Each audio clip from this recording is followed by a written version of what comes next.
Crisscross. Crisscross applesauce, yeah.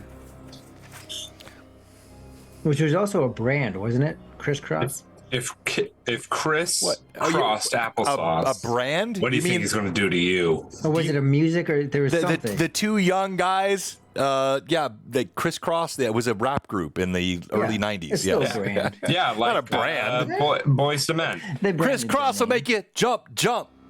Yeah, see? I knew it was something.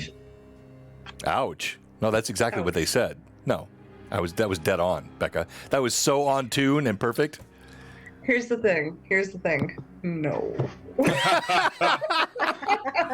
You're gonna make me play this at the halftime, and you'll see. If you've never seen John rap, you haven't lived.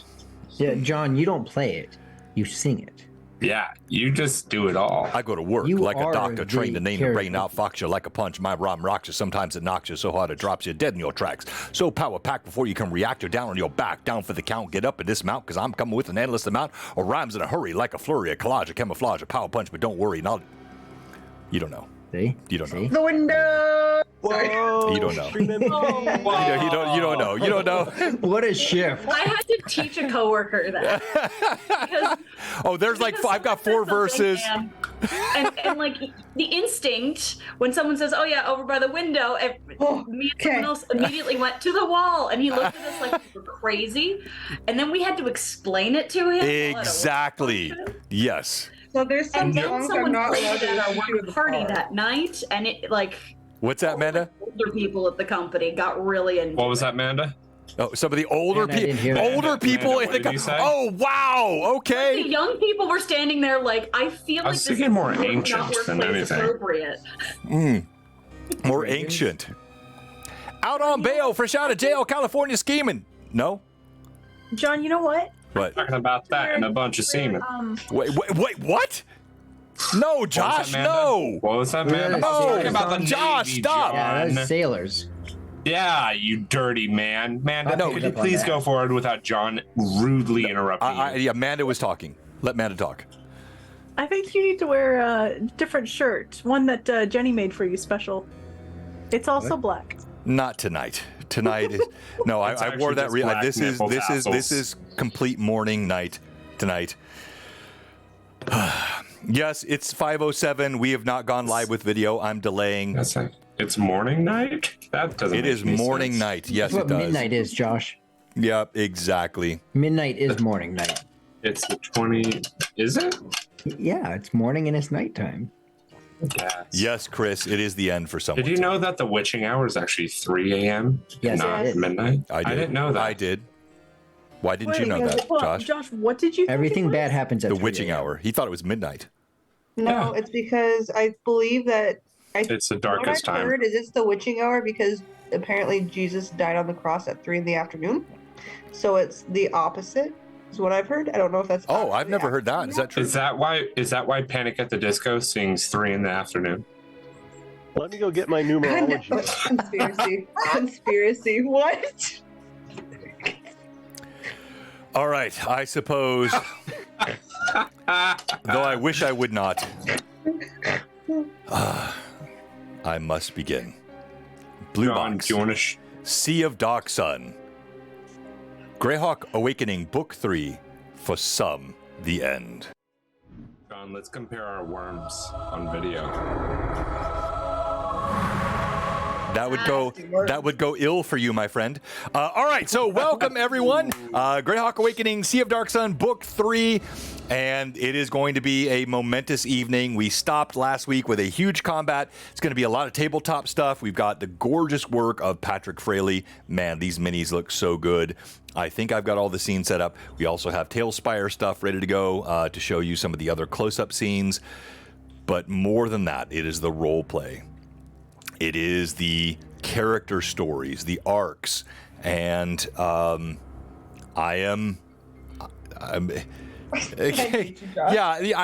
no, that's dead on. A quarter would not even come close, Josh. Not even close, bro.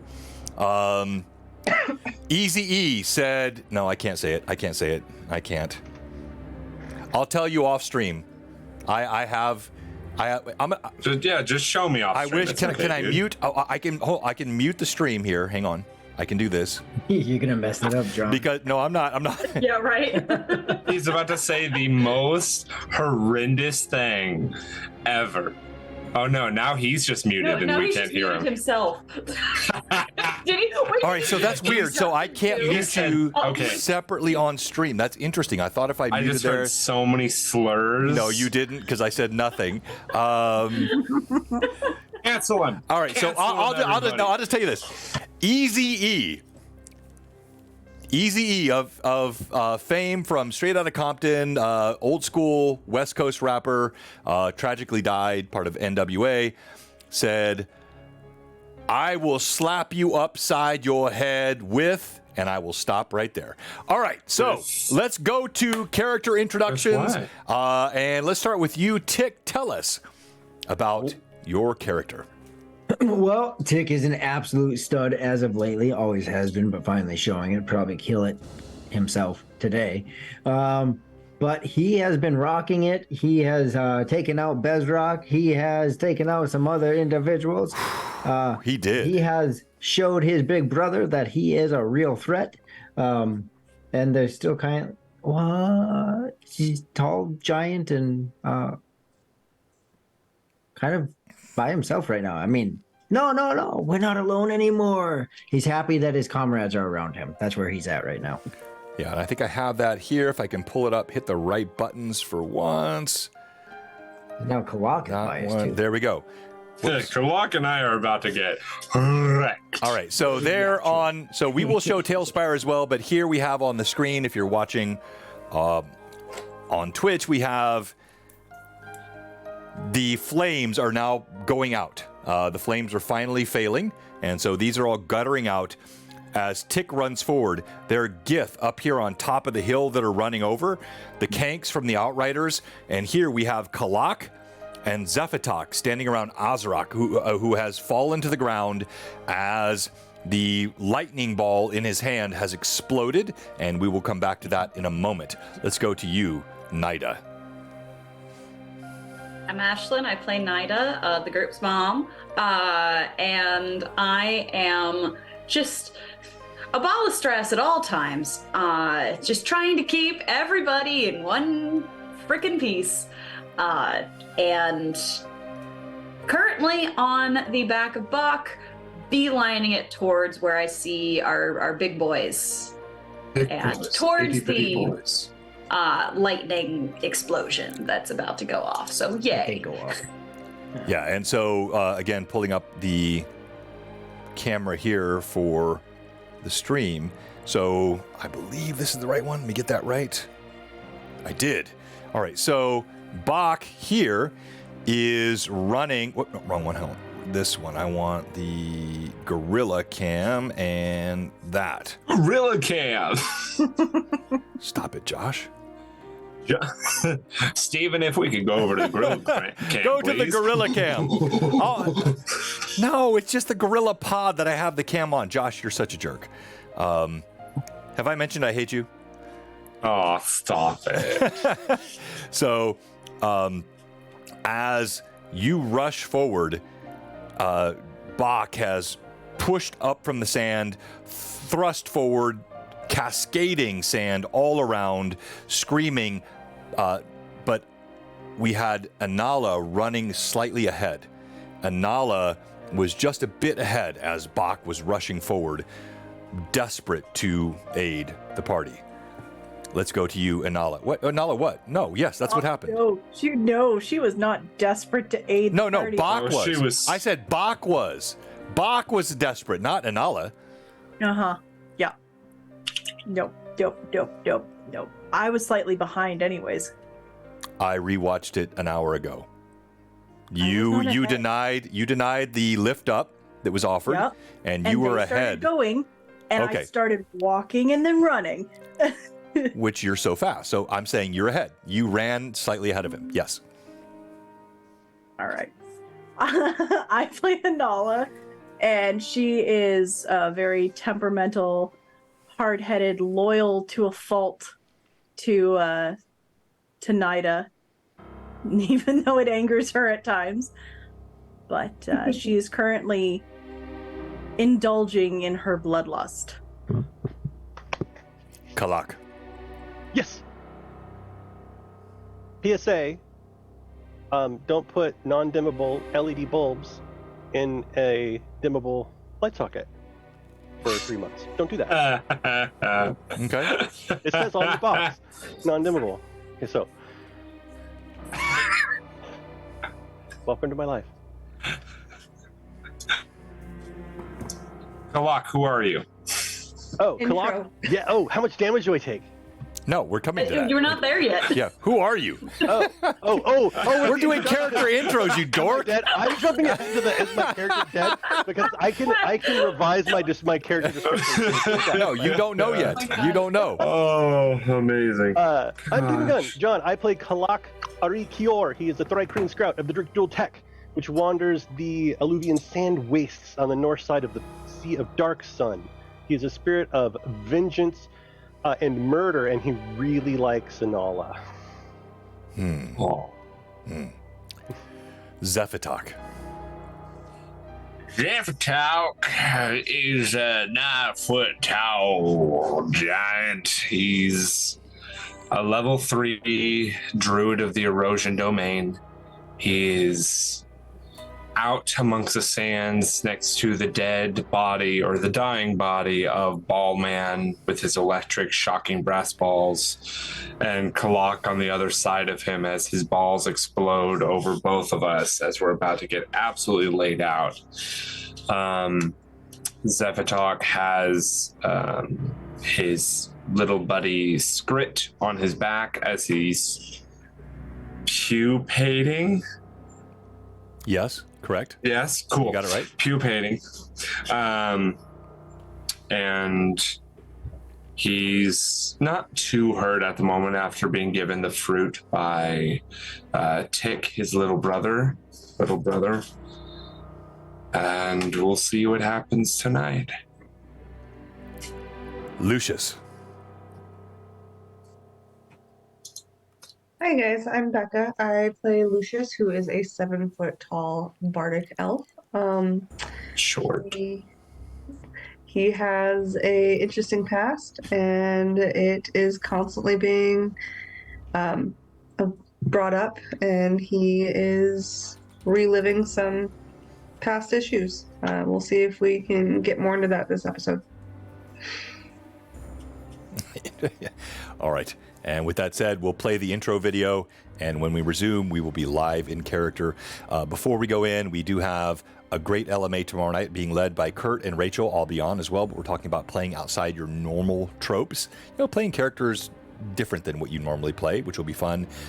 Tears of Aird back again on Sunday. Some really fun things coming up. Monster of the Week will be returning very soon, once a month, being led by Thomas, who's got a great lineup. Vasen continues to grow in our Discord. Friday Night Crusades still rocking. And then the big announcement, we have more coming, but Blue Box Studio B is launching. Studio B is a fun initiative being led by Erica and Kurt, supported by yours truly, and it's going to be a whole other series of games, including more alternative games, things like perhaps The Walking Dead or Call of Cthulhu, other items that will be streaming on different nights. So the Blue Box community continues to grow. Lots of fun stuff that is happening here. Just stay tuned. Check out our Discord. Follow our Instagram. You can see all the fun things that are happening. It's gotten so much better since we knew someone else was leaving tonight. It's just really released everything in this stream to be so much more fun. No, that's not true. That's not true at all. I'm lying. All right. Well, everything else was true, but not that last part. So here we go. Our intro video.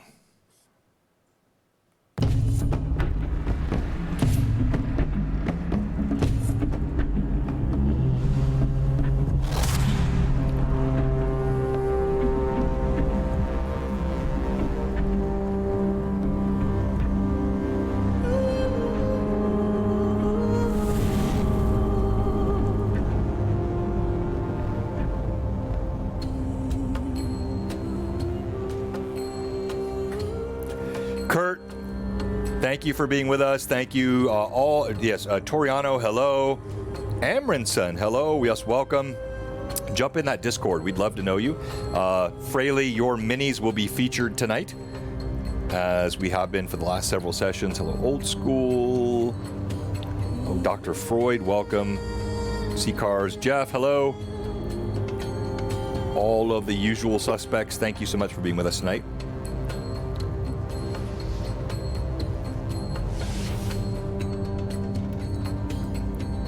Thank you for the sub, Gear Colonel.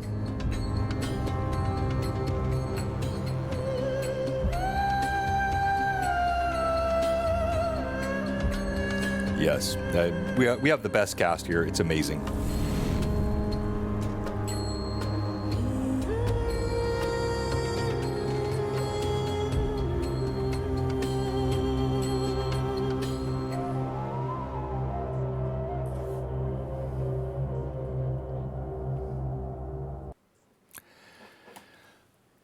As the sand flies up, the Gith, which again are a hybrid of Githyanki. They're not true Githyanki. They are a remnant similar to orcs. That's too loud. Hang on, let me turn that down a bit. There we go.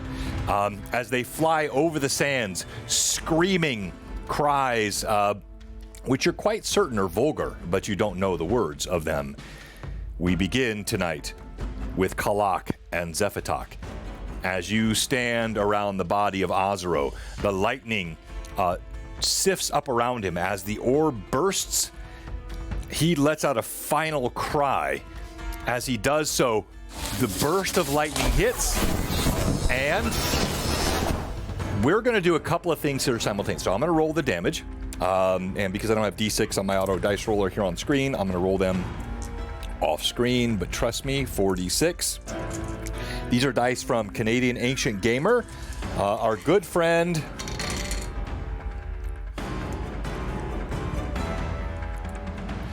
All right. As this bursts, it is 14 points of damage that hits.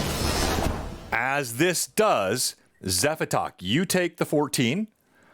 You also take the 14, Kalak. With that said, this is all going to be simultaneous action. Grok, is bursting around the side. As he does so, Anala, apparently now behind, not ahead, is by. But you see this battle happening. As you do, you see the lightning burst up, and Kalak, do you remain standing or do you fall? You are muted, but he falls. I fall. All right. As you fall, we won't even ask the next question, because you do have a full heal. I believe Rachel grabbed that last time. Is that right? All right, so you have a full heal, but the problem is... I need to know who it was. It was Rachel. I'm almost... No? Who was it, Amanda? Thomas. Thomas. It was Thomas. Okay, Yeah, thank you. Same thing. Yeah. So as she comes around the corner, here's the problem. I always require any of these viewer implements to make sense, to be connected in a way that works. We're not going to have a healing potion that drops out of the sky and hits Kalak in the head. So, Kalak, no. How do I want to do this? How do you want to do I'm really, I should have thought, it's, okay. Kalak finds one of those berries on the ground. No, that's not, no. Nida throws a Hail Mary spiritual defense. Well, so without you saying anything more, John, Kalak falls to the ground. As he does, Nida, you come around the corner atop Bach. The sand's churning beneath his feet. You see Kalak falling in a cascade of electricity. You don't know, and don't private message. Don't say, if he's I meant John, not you. Don't private. Okay. You don't know if he's dead or if he's unconscious. If you wish to extend, you can be the vehicle for Thomas's full heal. I'm not going to deliver absolutely. but I would require you to use. You have a minor or major fate chip, I have a minor fate chip. and that's all you have. Yeah. Okay, then so this would be an unusual. I would require you to use a minor fate chip to be able to extend healing as you come around the corner here. You would be the vehicle then for Thomas, but you don't know if he needs it. You don't know. Is he just unconscious? Is he dead? Is he dying? Do you wish to use that?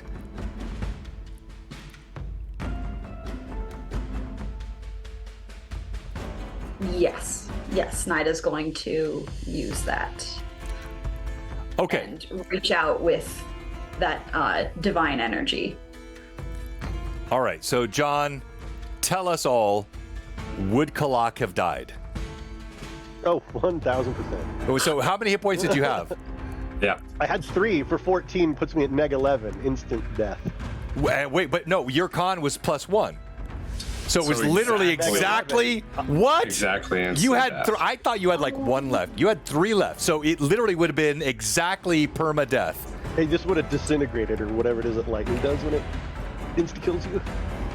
Yes. So as you fall over, water, Nida, you lift out your hand, water channels Can through I have the sounds. the water redirect some of that energy away from him? Not enough to like let him skate damage, but like it catch some of that energy and then dissipate it into the sands without touching him. So as you came around, I was thinking. Water is conductive, and like I feel Yes. like it touching him makes it worse. But you saw it late, but I think that's fair. So let's do this. Here's what we'll do. So we'll do. However it logically makes sense. Yes, it does. So you're going to, as you get hit, you see water burst up from the sand all around you, diffusing the electricity. That is going to enhance the damage that hits Zevatok. So you take 7 more. The water pushed more electricity in your direction. You see Arazo is shaking in the sand. His body is a smoking husk, utterly destroyed. But you are full healed minus the 14. Okay. You Kalak. You're full healed minus the 14. Hang on. Okay. So she diffused everything but that. Now, she healed you. All that was pushed away.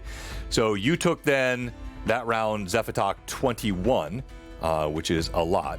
But I think you're still up, correct? All right, Zephatoc. You see Arazo smoking in the sand.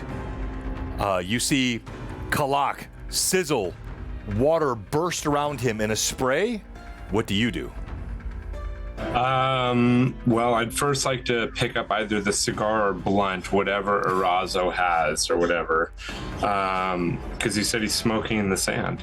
So he's going to put that in his mouth. And since I cannot see the battle map at this moment, John. Now you can. There we go. Can I get a longer distance view on what's around? All right, so here you have Tick, and we'll pull it up on the regular. So Tick is, we have Bezrock here being devoured by all the locusts. Tick is rushing toward these 2 Gith. One has pulled himself out of the quicksand that you had used. The other is fully immersed in it. The rest are charging across the dunes. And again, I'll show this on the battle map here for everyone because it is such a cool map that was created by Fraley. So here, as they're all pouring over the dunes, you have, and we're going to show you how this will work in the combat, assuming this goes that direction. These mechalots are both careening away. They're pulling away. The Argosies being dragged behind them. They're screaming in fear. The Outriders are pulling toward. They're on Kanks. They're on Inix. There are Free Riders. But all of this, so this line right here pretty much cuts through where the Gith are approaching. As the Gith come over the hill, the dune, here's a good picture. You'll like this. The Gith are running over, and they are screaming. They all have rudimentary spears. These creatures are born of Githyanki, but they are twisted and utterly devoid of the intelligence of the Githyanki, but they are feral in every sense. As they burst over the hill running toward the screams, you do see, as I mentioned last time, several of the caravan riders screaming and looking to run. Okay. Zephatok will yell to Tick. We need to get back to the caravan. A bit more defense is back that way. You two, Kalak, stop laying down. As he will go by and grab to try and lift Kalak up. Like, just grab him up, and just he'll keep running back towards the caravans. Okay. And that's about it. How do you respond, Kalak? So you pick Kalak up. I mean, actually, you're probably 9 feet tall. I mean, you're taller than him. So you probably grab a chunk somewhere in the middle of his back or something, and you're looking up. He's like stiff. He's like one solid piece. So when you lift him up, it's like he doesn't gangle. He's not really moving. I set him like a. Sorry. And as you turn to kind of drag him with you, pieces of his chitin start to like break and fall off, where his external exoskeleton just totally hardened from the lightning bolt and is now like falling off. And so you kind of see like lighter colored exoskeleton all over him, as like those larger pieces just kind of fall off in the sand as you drag him. Oh, okay. I was going to say, if you're not moving at all, then I would just set him up like a cornucopia with like legs and tail, just doing. But no, if he's able to move at all, even breaking through, then perfect. It's like, you're molting. Congrats. Cool. And that's all I'm doing, just trying to get back as far as possible to a better defensible position. Okay. All right, then. While my rust locusts are still doing their thing, attacking. They are, and you have two sets. Two are attacking on the Gith that are pulling out of the pit. Two are devouring the remnants of Bezrock. And now we're going to go to you, Tick. As these Gith come out of the pit, you see one is still stuck. He's being devoured by the rust locust. The other has managed to scrabble his way up. But you now notice your size and the flames have attracted two others, which are also running towards you. And the one that had the orb, his name is Arazo, and he is dead. Okay. Wow, man, that makes this choice really tough. So when Zephatok yells out, just as a quick response in that moment that he yells out, I've got a pretty good spot right here, though. And I'll wait in that moment if he responds, or if he just takes off. That sucks. Man, I don't want to run back. Can I get a wide, like a top view so I can see? Yeah. Am I towards the back of this wave, or am I in the middle of this wave? Of the wave. What do you mean? Yeah. So you're on the left side. In fact, let me pull up the overhead cam. This will show you a little bit better. So it should be the northeast, south, northeast, I think, view, and then widen that out. Here we go. 1 second. Well, actually, let me show you the gorilla cam. This will be easier. All right. So here, you are on the left side of this, and go pull that up.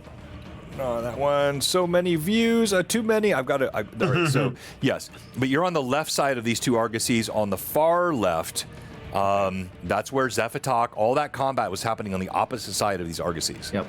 And can I see how much of the wave has already? So I'm on the left side. I'm not in it, but how much of the wave has already passed? Can I tell? Yes. Okay. So yes. Go ahead. You know what I mean? I'm trying to get a tactical understanding if I can come up and flank from behind, or if the wave has just started to hit my yes, my line. And was Mando or someone else saying something? I thought I heard a voice. Yeah, on that previous Manda. screen, the cameras were messed up. That's fine now. Oh, okay. All right. Yeah. All right. So yes, you Thank can you, see. Amanda. You can see here. Here is all the Gith that are approaching. You are just on this side. So you're right past this blue line over here on this side. The rest of them are crashing in. So you could assume here, and for the sake of this large-scale combat, Yeah. this is the only one of the good guys, if you will, this Kank, that is already on the other side. Those are Gith. Everything else here on this side is Gith. You can almost draw a line as they're crashing in. So you're on the far left-hand side. As you look up, you can see there are 1, 2, 3, 4, 5, 6, 7, 8, 9 Gith on that left side. And you can see there are something like 20 plus Gith plus an Inix on the right side. Oh man, definitely advantages to going back, but not as fun. And if I come up from behind, that would be amazing. I will. This one right in front of me is within reach. Oh, yeah. He I'll just take climbed a up out of the swing at that quicksand. Yeah. He's scrabbling. He's in a very vulnerable spot. Okay, I am going to go ahead and take a swing at him. I see that I currently have 4 plus 1s. Rory, I Yep. rarely give such hints, but don't bother with plus ones. These are small, like, it is very unlikely you're going to miss. Now, as soon as I say that, you'll miss, but Okay. I mean, do as you wish. I shouldn't have said that, but yeah, do as you wish. I would not if I were you. I kind of get what I mean. It's a good statement. I mean, It's a Dick good standing in front of statement. the guy would understand what he's looking at, right? I Thank don't you, necessarily, Kurt. but- Oh, for Zephatok. Wait, what? A That's saga. Worthy of a saga. All right, So go ahead. I will go ahead and take that, and I will swing without any plus 1s, and we'll see how this pans out. Come here, come on. There we go. Okay. I guess the plus 1s wouldn't have helped. Did you roll a I nat got 20? a natural 1. A natural one? Of course you did. Because you're Rory. Okay, unbelievable. Roll again. 5. Oh, what? Well, 5 plus. 5 plus your base Wait. attack is...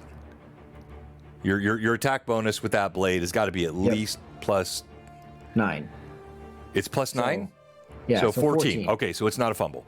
All right, you swing. He's small. He ducks out of the way, mutters some curse at you, and comes up under you with his spear, but you do not fumble against him. All right, let's go now to you, Nida. You have just channeled the healing power that has hit Kalak. You're still atop of Bach. What do you do?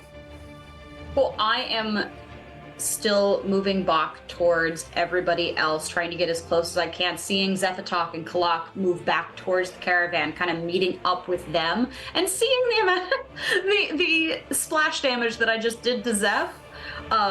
If I can get Bach close enough to them, just reaching down, offering a hand towards Zeph, she with that healing water kind of writhing around her palm to reach out and just do a little bit of healing.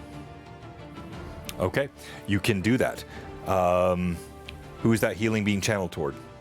Oh, Zeph. Because I just injured him. All right, so that will hit next round. The only person I have ever injured in this game Is it was friendly fire. yeah, and so that will hit next round. You won't get to because you already healed this round with the full heal that came through Thomas. You, Anala. At the very least, I'm riding alongside them. Yes, Anala. What do you do? So Anala is running so that she's at the, I guess, where the middle of Bach, wherever That's where I have Nida you. would be sitting. Uh-huh. Yeah. Making sure that nothing or no one jumps at Nida. And if anyone comes close, she's going to attack them. Okay, and as you should be able to see on the screen, you're still well behind the enemy lines. So unless someone from your own caravan jumped, which is not impossible. That could happen, right? There would be nothing here that would. You're running right towards Zephatok and Kalak as they have just turned and begun to sprint forward. So you're completely safe in this area. So that's all you're going to do this round. Lucius, let's come back to you. You have been running out of the city. Yep. You see all of this happening. What do you do? Do I see Bach? Yeah, that would be the first thing that you would see, because as you come out of the city here, let me pull this up on the TS screen. You were coming from the southeast, and so you see here coming from the city, this would be your vantage point. You see Bach, you see the Argosy battle, you see all of it. Okay.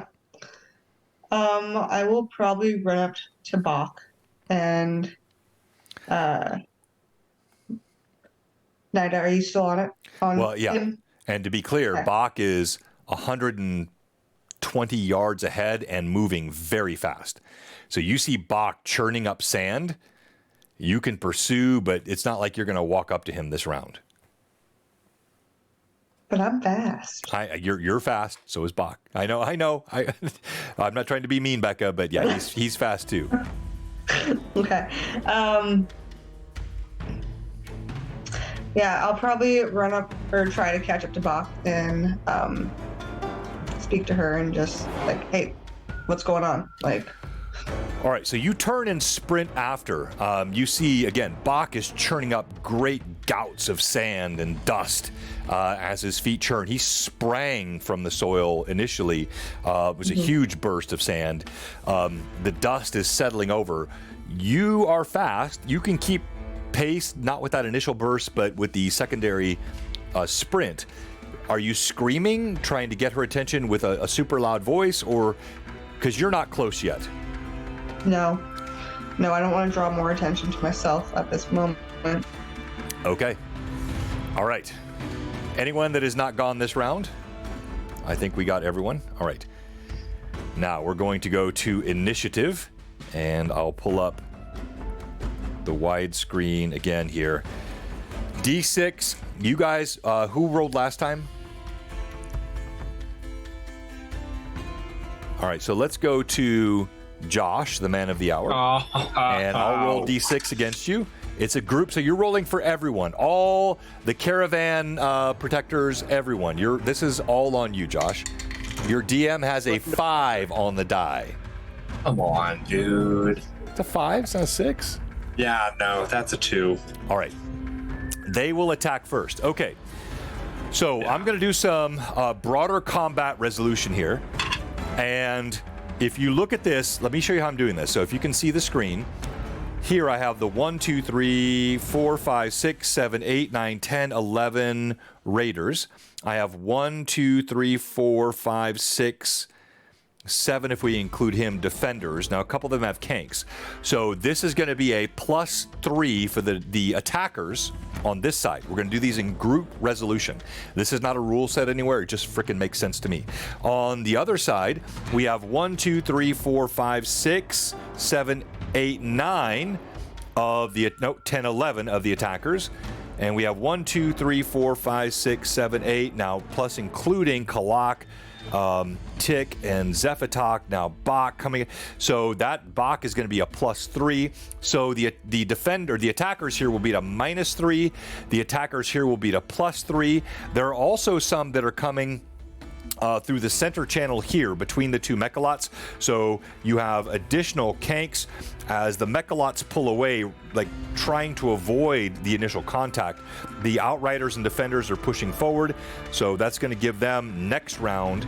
And I'm going to roll D20 on screen, and we'll start with the right side. And what's going to happen here is as they're at a -3, for every differential between the two die, that will be the number of defenders or attackers that are killed.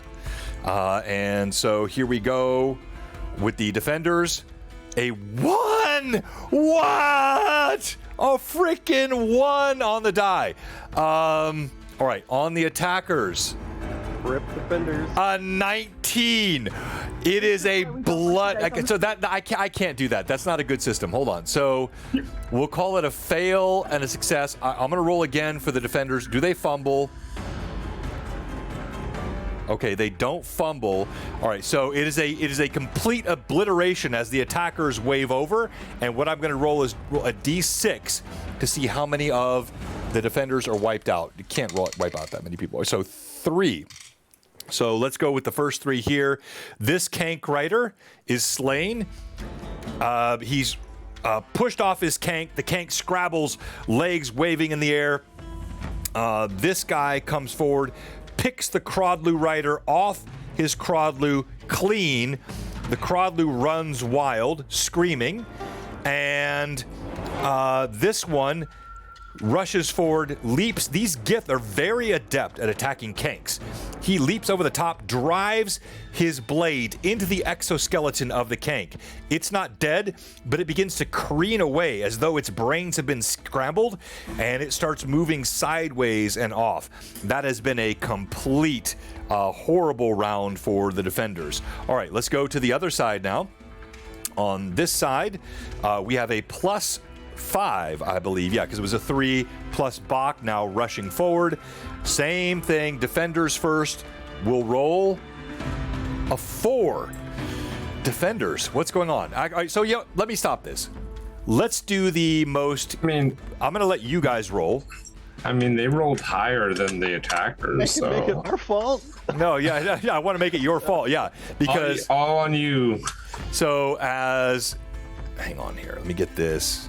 I can get a better angle here for everyone.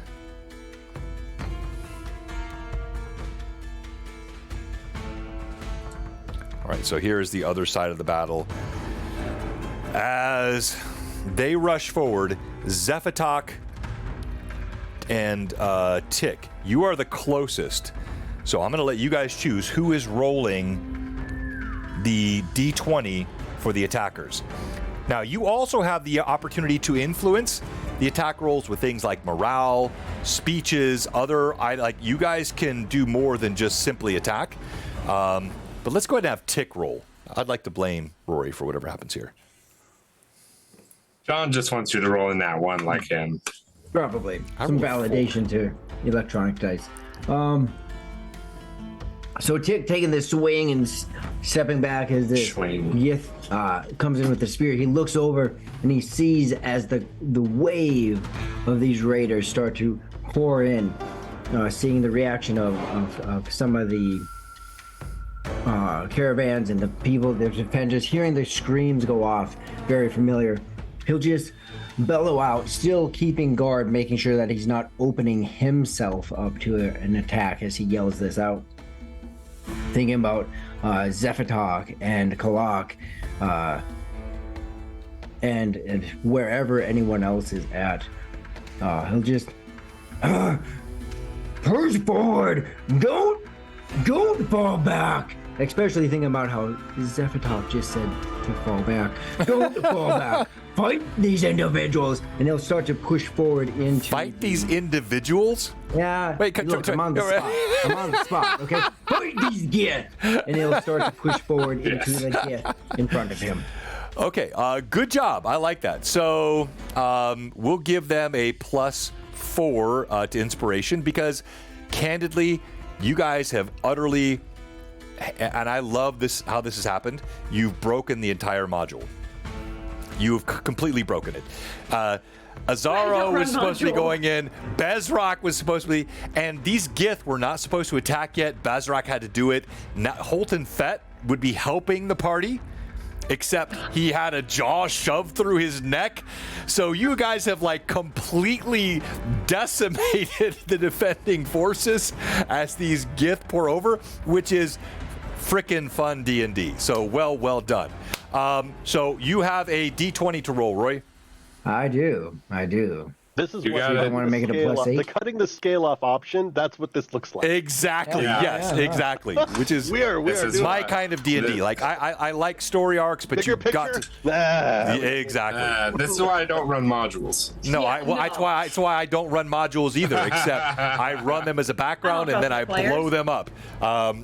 This module is completely blown up and I love it. All right, so what's the roll, Roy? As he bellows out his speech, he realizes he's Oh, feeling a little bit tired right now, and he got a 6 with the +4. With the +4. All right, so here we go.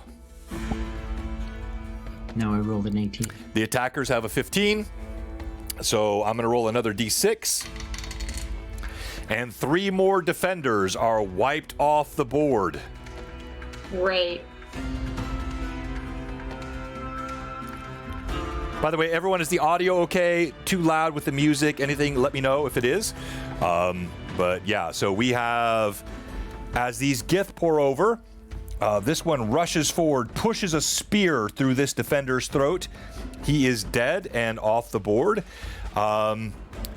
This one rushes forward, goes past the Kank, who comes over the horizon of the dune, and stabs a spear right through the neck of this defender, and he is gone. I'll pull them off the board just to keep because we got so many minis on the board to keep it clean. And then the third, oh yeah, he's right here. He was one of the furthest in. He turns, stabs this running elf right through the side, pierces his hip. His blood splatters in the sand. The Gith screams, "Ha!" And that was a bad round. No, that was great. That was good. horrific round. All right, so now individual attacks. I've handled all those. There is a leader. He sits on this Onyx. He rides the Onyx forward just a bit over the dune. Whoops. Does not lose his bone covering atop He that loses Onyx. the bone covering. He does not lose that bone covering atop the Onyx. And he waves his hands, and you feel the familiar pull of defiling magic. As he rides, he lets out a cry which pulls from the very life soil of the Sea of Dark Sun. And there is precious little foliage, but even what little there is dries up and withers away. And he casts a fireball. All right, so let's see where he's going to cast that fireball. Amazing. Would that go? So he's got this choice toward. You say I'm far away. That would Zeph make is a lot. far No, away and like safe, right? what's that? Zeph is far away and safe, right? Yeah, I think Yeah. actually I did not choose it this way. It just is the reality of how. the board is set up. sure. All right, screw you, Josh. Please do. What? All right, so no, he's here. So the fireball either goes this way toward this Mechalot or this way toward this Mechalot, and either way, he's catching all kinds of enemy combatants. Oh, also, he'll catch one of his own here in that. So we're gonna go. I'll roll it on screen. So 1 to 10, he's gonna throw this fireball in this direction, and then 11 to 20, he's gonna throw it this direction. So let's see what we get. All right, it goes this way. It blossoms, and as the fireball explodes, the heat of Rawl just grows even hotter here. Everything turns a shade of red, and that's going to hit this guy. It's going to miss him. It's going to hit him. That Crawdloo, he's already dead. It's going to hit his own guy. It's going to hit the Mechalot. It's going to hit that guy. He actually did as much damage to his own. That's going to be 10, 20, 30. Yeah. So, but it's going to hit this mech a lot hard. And damage will be rolled on dice here, because I'll get D6s up on my dice roll screen here soon. Wait, actually, I can do it on Tailspire. I'll do that here.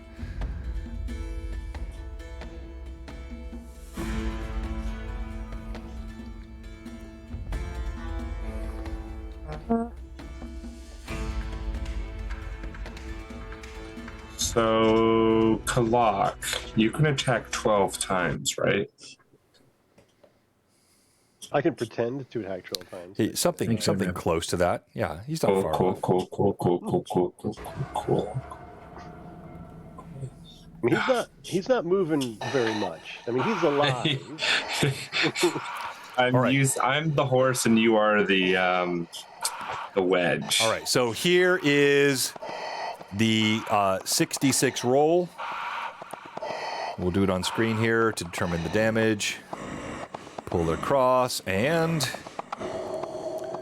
18. 7 points of damage. 18 Wow. points of damage. All right, so as the ball of fire explodes across the sands, augmenting the already unbearable heat all around you.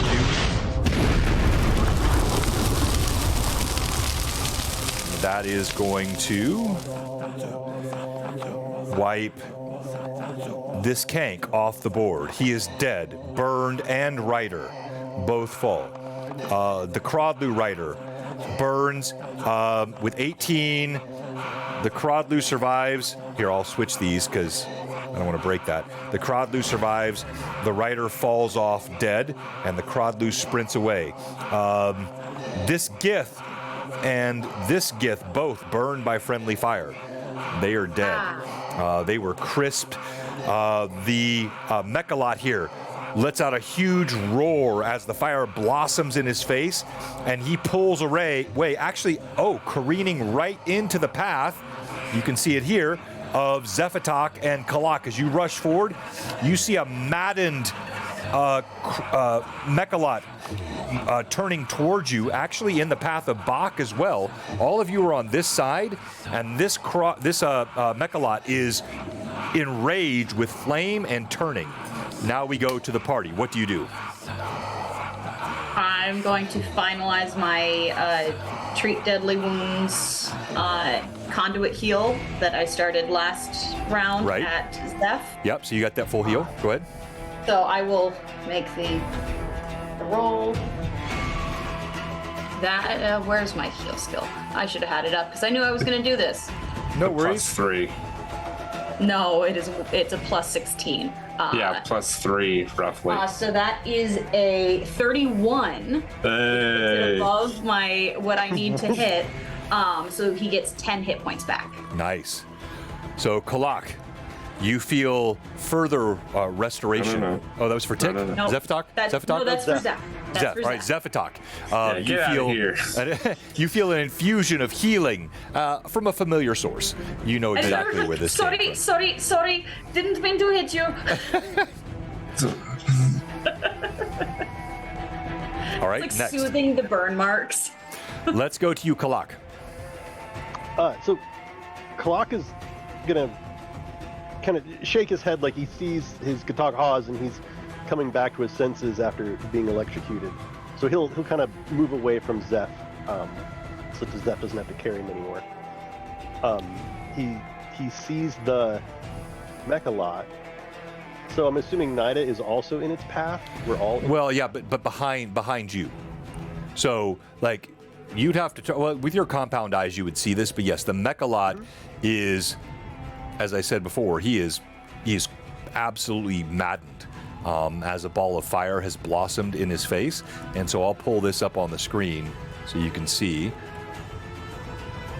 So, Kalak, you are here, and Nida is running from this side with Bach following. This Mechalot has just turned and is running straight in your I'm on path. top of Bach. I'm just reaching down. Yeah, that's what I meant. Yeah, that's what I Okay. meant. I was referring to you and Bach. I know you're still on that top. that one in front of us right there is Bach, or the one in front of me right there is the Mad. That is the one that's turning. Yes. Okay. And can you zoom out? So what's to my left and right? So to your left is the flame, Zephatok moving forward.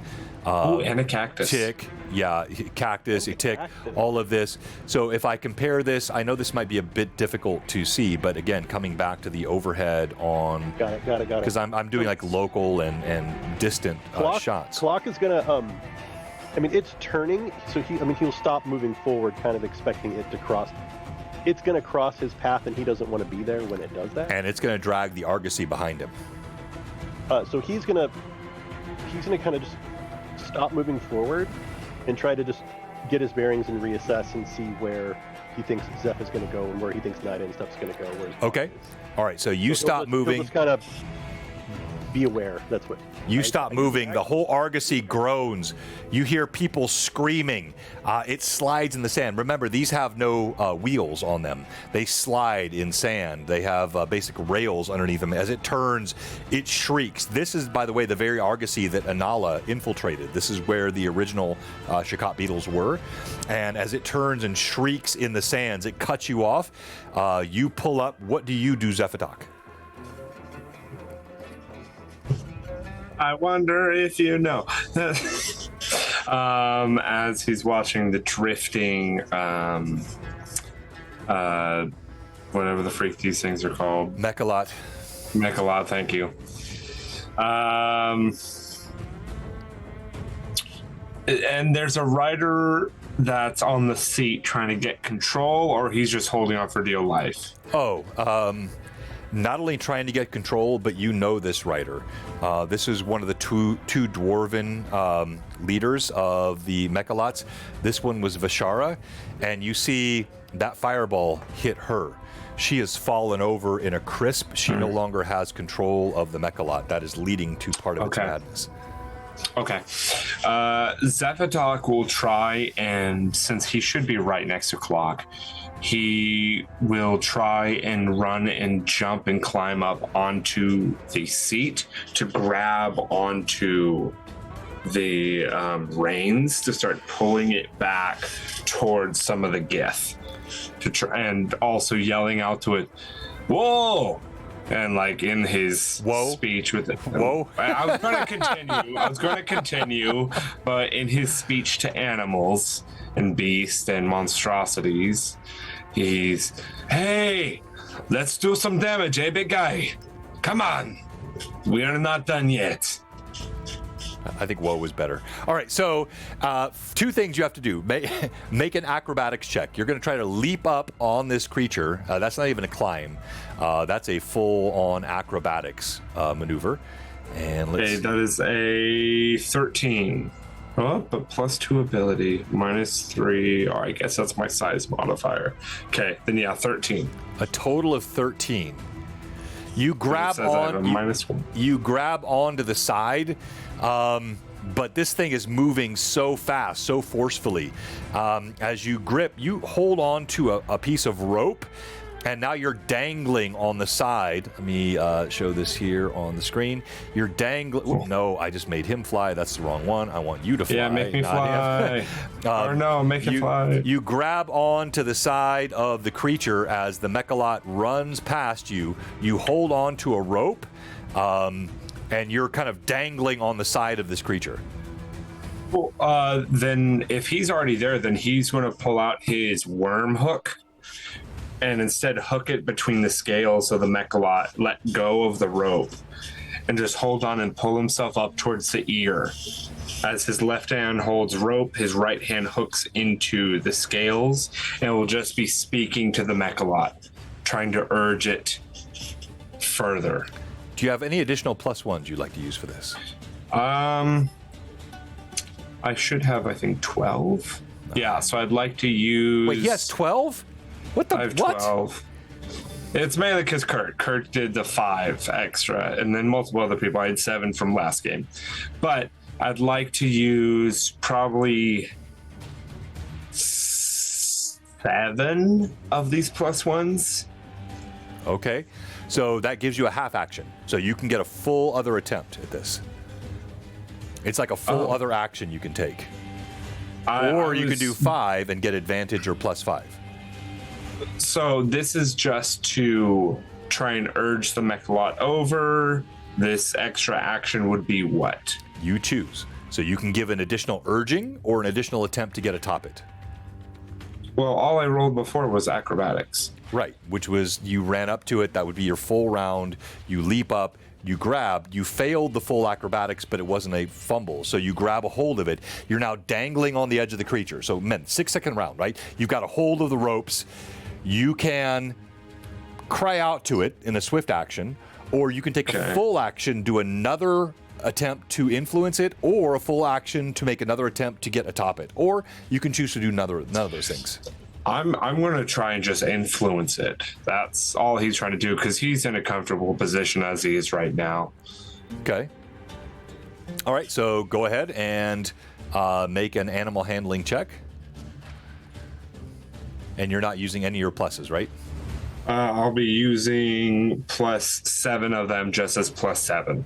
You can't. So up to +5 is the most you can do on a bonus. Oh, okay. Yeah, so +5 can either be used to +5 or to advantage, or +7 can be used for a half action. Then I'll be using the +5, and that's going to come out to a 26. 26. I rolled a 16. I have a +5 for handle animal, and then another +5. All right, so to make this make sense, as you're crying out, you see earlier you called out to more of the locusts. You are calling for more of them, as many as might come from the sand. You see those that are devouring the body of Bezrak. You see those that are still swarming around the Gith in the pit. You see 2 more burst up from the sand, flying right in the face of this Mechalot, in accordance with your instruction, scaring it back toward the core direction. And we'll show that here on the that makes sense. I like that. That's well played. Perfect. So as these rust locusts burst forth from the sand at the call of the erosion druid, the Mechalot then takes an abrupt turn back and away, heading back up over the sand. All right, let's go back to you, Anala.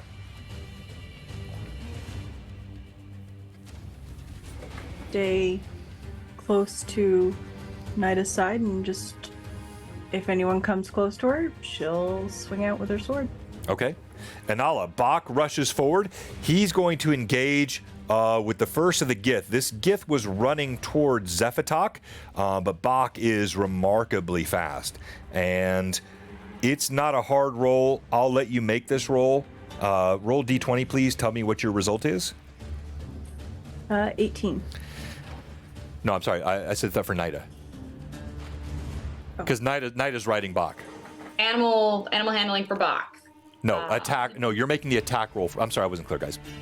You're Sorry, making the attack. I just wasn't paying attention at that moment. No, it's okay. Absolutely. Yeah, attack roll for Bach because you're on top of Bach. So Anala's basically saying beside you, she's protecting you, she's guarding the side. She's not. You're riding Bach. So Bach is now charging toward this Gith. What was the roll? 13 on the die. Oh yeah. You see his massive claws. Basically, the Gith disappears. He's just sort of crushed to pulp, vanishes beneath the sand. But now Bach is riding neck and neck with this other Mechalot, which is just veered away. So, what do you want him to do? If I see that Zeph seems to have control of this other Mechalot, I wouldn't say Zeph has control. Zeph is still dangling. You see Zeph dangling from the side, but he's talking. You see these rust locusts pop up. You see the other Mechalot turns away. I trust. But control's a strong word, though, Ashley. Yes. I trust that the druid will be able to handle the animal, and I'm going to try and make sure that Bach isn't going to slam into this other Mechalot. He shouldn't. Although he did trample, we should roll a die for this. But I'm going to call this a 15% chance. So a 15 and below, they actually collide, but this guy was being pulled away. This Mechalot Bach was definitely not trying to hit him, but he was trampling, so it should not happen. So 15 or below, no problem. Yeah, so they don't collide. He actually begins to crest that dune at the same time the other Mechalot is cresting his dune, and you can see. I want us to ride in formation. Okay, well, you absolutely can. And in formation, over the hill, you see there's a Kank that's part of your group, and then you see several Gith here. So let me show you on the screen. So this guy is one of yours. Can you guys see the blue dot? Nope. I'll wait for a second. Yep. That's one of yours. And then there's a Gith. There's a Gith. And then all of these back here are Gith. So these are all charging forward. Here is the Mechalot that was out of control. I've got Zephatok atop it, although technically he's on the side of it. And then here is Bach with Nida atop. Over here is Tick. You can barely see him on the side. And Anala, of course, is close to that side. All right, who has not gone? Lucius, you're running. The problem is Bach is running faster. You're coming around the backside and you're fast. You would catch anyone in this party except Bach. And as he's running around the side, you see all this happening. You see dust churning up. You hear the screams and cries of combatants. You can smell the copper scent of blood. You see Gith being slammed to the ground. You hear the as Bach just crushes one into the soil. You hear the as the fireball blossoms between the two. What do you do? There's no Gith in my way between me and Bach. No, you're on the back. Yeah, you're on the back side of this here. There, I think I have a good view here. So you're right here. You're running around the backside of this right Argosy. So Kalak is here. Here is Bach. You can see this is the tail of Bach. You can see a little bit of the other Mechalot that's being ridden. Let me get that die there. This is the other Mechalot that's better. I can do that there. The other Mechalot being ridden by Tick. Here is Azarok laying in the sand by Night. I'm sorry. Here is Zephatok. Here is Tick running up this dune, and the body of the Gith, and Bezrok is behind these flames here, which are now smoldering out. I will call out to Clock. Bachman overdrive. So you're going to scream out to Kalak, okay? You'll have to be loud. There is the screams and shouts of combat everywhere. So you're going to have to be very loud. What do you scream out to Kalak? His name. Just yell out his name. You're making a role play it, aren't you? Yes, I am. How'd you know? Kalak! All right, Kalak, roll perception. This would not be hard. You have very keen hearing, but there's a lot of noise, so just make a roll. And I'm not telling you what to do. I'm just saying if you hear it or not. Okay, just 1 second. Let me roll here. Thank you, all the mad chatters. This is the tale of Bach. Yes, that's right, Josh. I get a 16. Okay. Yeah, as you're rushing forward, you have these beautiful compound eyes, antenna which sense vibrations, very keen hearing. Humans have such pitiful senses. You hear a familiar voice, Lucius of the Glorious Abs, screams out your name. Kalak turns and looks at you, and when he does, he appears to be much like a lighter color now, but he does also appear to be dripping ichor, where he's standing as he's stopped. There's like a pool in the sand. He's obviously very injured, but he looks at you. Lucius. He's not like foaming at the mouth, elven bloodlust, is he? No. Okay, no, good. no. Then we're good.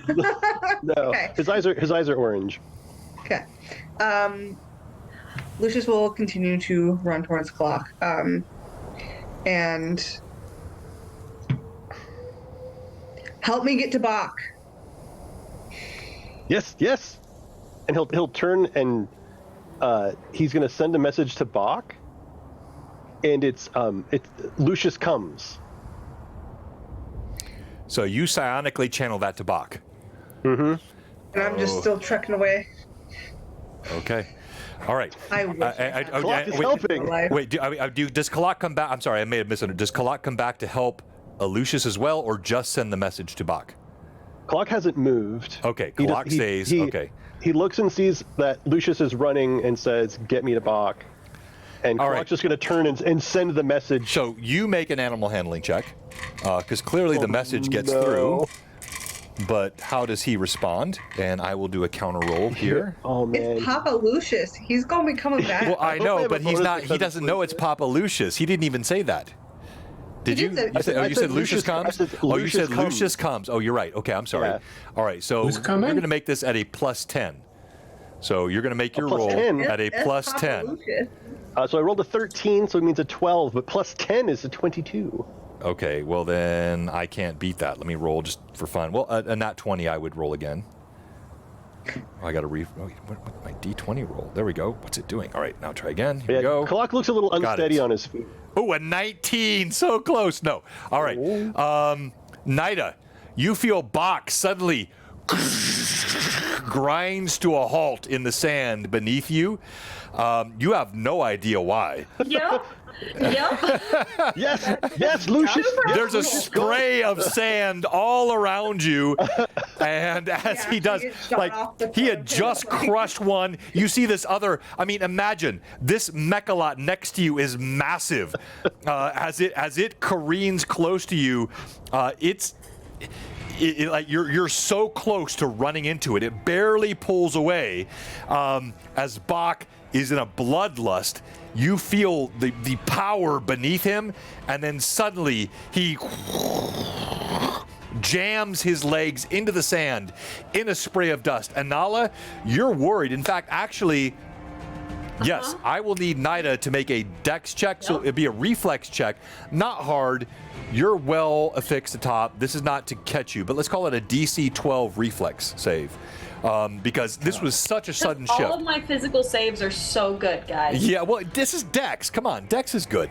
But with the name Lucius spoken into Bach's mind, he. What's your roll? It's fine. It's a 17. Okay, you're jostled atop, but you do not lose control. Tick, let's go to you. All right. Well, Tick is doom or gloom. He's going forward. He's got the one in front of him. Right. Especially with these Mechalocs starting to stomp on them. I mean, what better form of chaos being driven into these creatures? So, Hold on. Let me check for the other one real quick. He's still trying to get out. How much longer does that quicksand last, Josh? This would be round 4. Quicksand's done. It's gone. Quicksand and the burning sand's done. Well, I knew at the the same burning time. sand was done. I just thought it but looked they're in a cool on hole, the screen. right? Yeah, but they would pull up more easily now without quicksand. I'll make a quick reflex check to make sure it's not. Yeah. All right. So you now have these two both descending upon you as the quicksand from Zephatok is gone. Okay. Well, I do believe, the wonderful Mad Chatters have given me a total of 9, so I will use a plus. Mad Chatters, your DM has not gotten anything tonight. I've got That's 2. okay. I really I'm going to appreciate use them. the, plus. I really want to use them. All right. Man, so a half action would be great, but I know how I roll. But let's go for it. Let's do a half action. I would like to take a swing at each of them and crush them. All right. Roll the Cameras. hit. Cameras. John, cameras. Oh, yep. Sorry. John, Wrong one. cameras. Thank you. John. John, cameras. I'm just going to wipe out. See, this is the only reason I Cameras. have these is because you guys sometimes cancel, and then I wind up having to do 5 people. So this is all your you fault. just got 2 +1s. Oh, from thank Moose. you, Jeff. Here we go. So, Yeah, Zephatok, you face down these 2 Gith. Zephatok, really? That'll be interesting. Tick. Okay. Tick, As he- tock. As he, Tick, been tock, fighting my tock, bigger tock, brother. tick, tick, tock, tick. Yes. Go ahead, Talk, tick. talk. So I rolled a natural 20 on my first one. Okay. Roll again, please. I will roll again. So that makes it 29, just, for that hit. Rolling again, that brings it to a 23. That is a crit. Please roll percentile dice. Percentile Our first crit dice. of the night. Hopefully not our last. That would be a 79. A 79. That is a level 11 crit to the body. Hold on here. Let me pull this up. And you're using your Nightmare Beast. Yeah. You got 2. All right. So Great sword. That is a brutal weapon. Oh. All right. So I'll read this to you. Go ahead and roll a d10 and add your base damage just to see.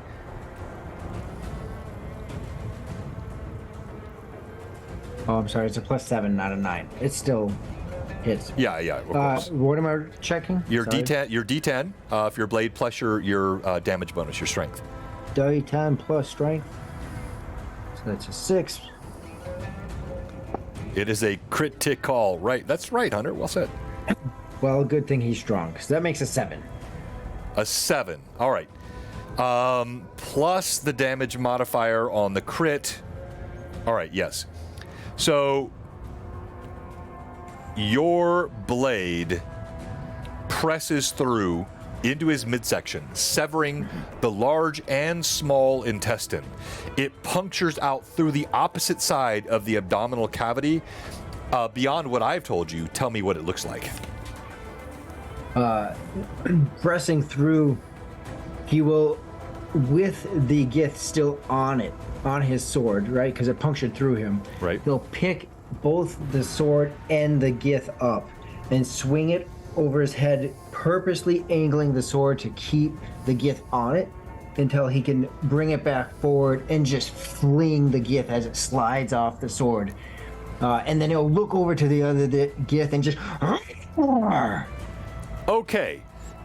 With the fireball blossoming, these Gith definitely have morale checks, so I'm going to share this with everyone on screen. It's 11. He's got to beat an 11. It's a 12. What the heck? Love it. Love it when the dice do that. All right. So for whatever reason, this little 5-foot-tall guy, he's plucky. He's still coming at you. All right. Everyone else is gone, correct? Well, so I took the 7 and took the half action.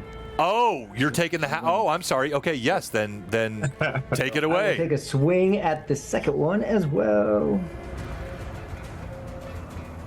I got a 19. That makes for a that is 26. a hit. That is a hit. That is a hit. Not even close. Oh, yes. Roll damage.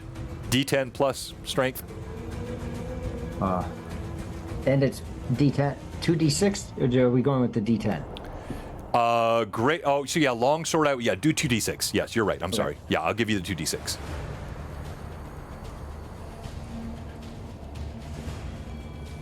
Plus that would be 12 points. Tell me what it looks like.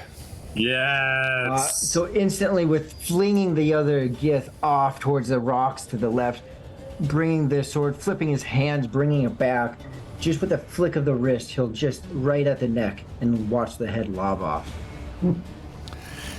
You leave corpses in your path, and yet there are still more to come. All right, I believe that concludes the round, correct? All right. Josh, you lost last time, so let's go to you, Lucius. I'm gonna roll a d6, and I have a 3 on the die. Am I rolling initiative? Sorry. Okay. A little late. Hi. I rolled a 6. A 6. All right. Despite the heavy casualties, you guys have managed to seize initiative. Let's come back now and let's go first to Bach, where Nida is astride, Anala is beside. And what do you do as you see Bach begins to rush over, avoiding that other Mechalot? What do you tell him to do? No, I'm sorry. No, actually, no, I'm sorry. He careened to a stop. My bad. He careened to a stop. He pushed back. As he does so, Nida, I would think would instinctively turn to see why, and you see Lucius running from behind. So what do you do?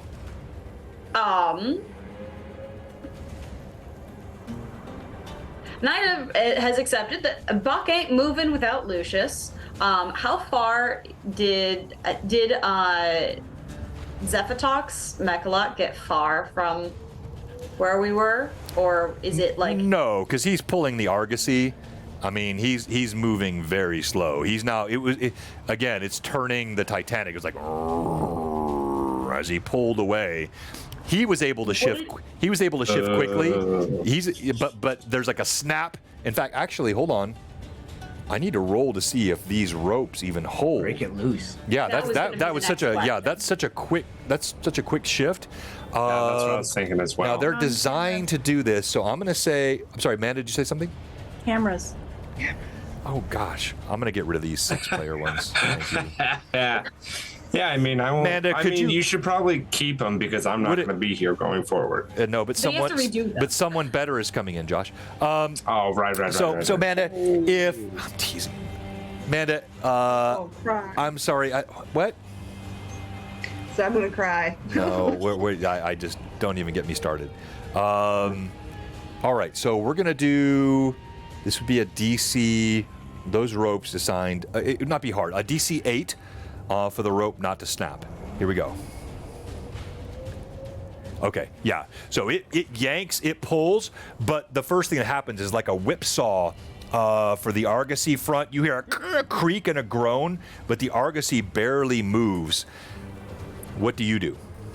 Knight is going to go from, because I pulled up right beside Zephytalk's Mechalot. Right.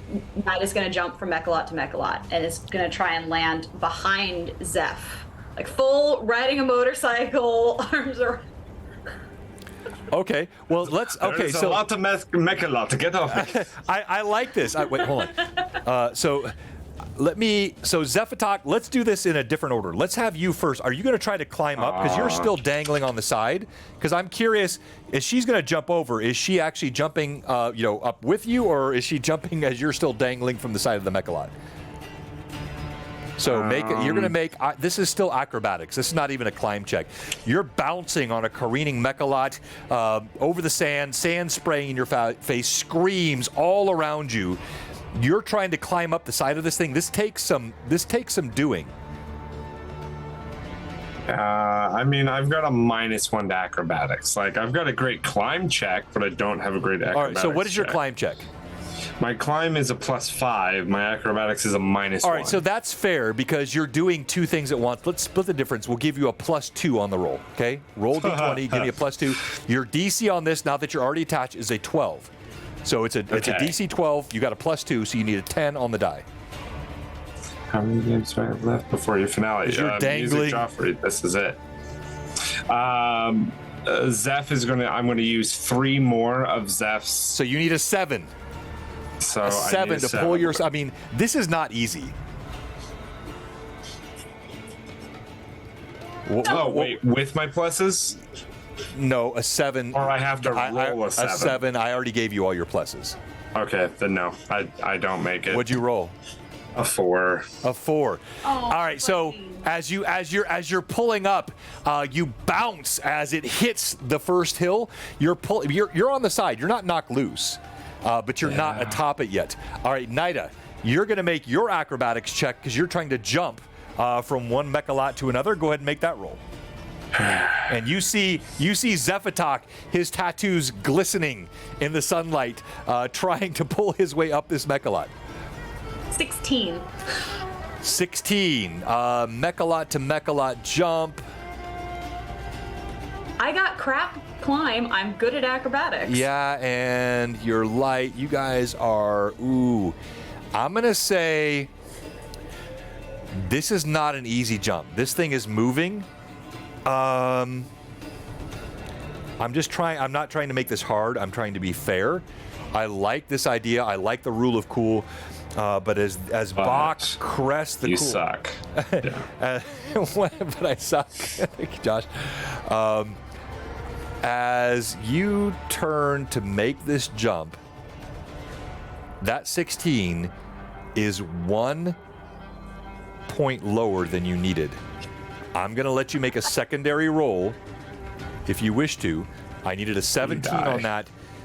I will make this lower. We'll call this a 50-50. As you go to leap, you see, you thought Zephytalk was going to get up.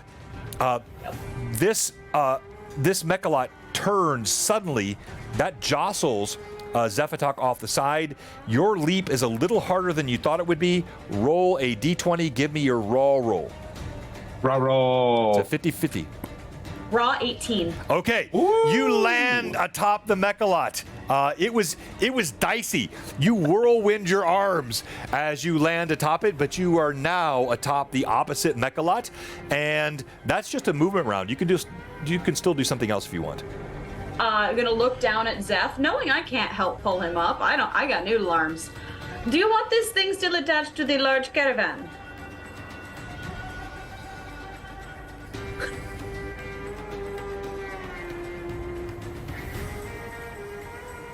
No, cut it if you can. Cool. Knight is taking out the bone dagger that she's had this whole time, and is going to try and slice, go towards the butt of the Mechalot, or wherever the ropes are. I don't know where they're actually attached. Yeah. So you can, I'll pull it up here. You can see, they're right here. They ride around the neck and they go around the sides. So you're gonna lean forward. As you're being jostled, these are heavy, thick ropes. You're going to try to cut one, yes? Yep. Let's call this disable device. Make a disable device roll, and this would not be, you're right there. You got a sharp knife. Your knife is bone, right? Yes, it is bone. DC 10. Cool. That is a 13. Because I'm apparently good at that. There's so much tension on this rope, it's easy to cut, right? This thing is pulling. The tauter a rope is, the easier it is to cut. If it's slack, it's hard. What? Yeah, it is. Is that a wisdom thing? What's that? You look confused. Is that a wisdom skill? Or Disable dex? device, yeah. Disable device is wisdom modified, yeah, because you're figuring out how to do something, right? So you recognize right where the rope is taut, it snaps, and the Argosy drifts to a stop in the sand, and this guy is now bursting forward, kind of leaps. Make a quick reflex check. Again, not too hard. I'm going to need both you and Zephatok to make this, though, because as it suddenly is like, it was straining, it was pulling, and then boosh, as that rope snaps, this Mechalot is leaping forward. There's a sudden burst of energy. Reflex save, it's going to be a DC 12 for you, Zephatok, because you're dangling on the side. It's going to be a DC 10 for you, Ashlyn, Nida, as you're on top of this Mechalot, and you can add your reflex bonus to it. 17. Good. All right, you're 12 fine. on the die, plus 3, so Okay, 15. both of you managed to. So you're bouncing off side to side off the dumb. scales. Nida, you snap the rope, almost expecting this because you're wise. You know what's going to happen when that snaps. You lean back instinctively, knowing what's about to happen. I've been writing Bach for a while. Yeah, you slam against the scales, and you manage not to fall off. As the chaos of the battle scene continues, we're now going to go to our one and only break. And as we do so, I want to say thank you so much to our mad chatters. Thank you, Catchy Cantrips, David and Ash, our amazing guests recently. You guys were so good on LMA. We really appreciate that. We have one break, 5 minutes. We'll be right back. We have a special goodbye tonight, and we're going to do a special giveaway. Okay, yeah, you know what, Josh? I don't know why. I'm going to go. I got a special giveaway I'm going to show everyone after the break tonight. Blue Box will be right back. Thank you for all the gifts. Thank you for all the subs, all the bits. And do not leave us. Blue Box will be right back. See you soon, guys. Yeah, someone will be able to play Brim when it comes back. I will.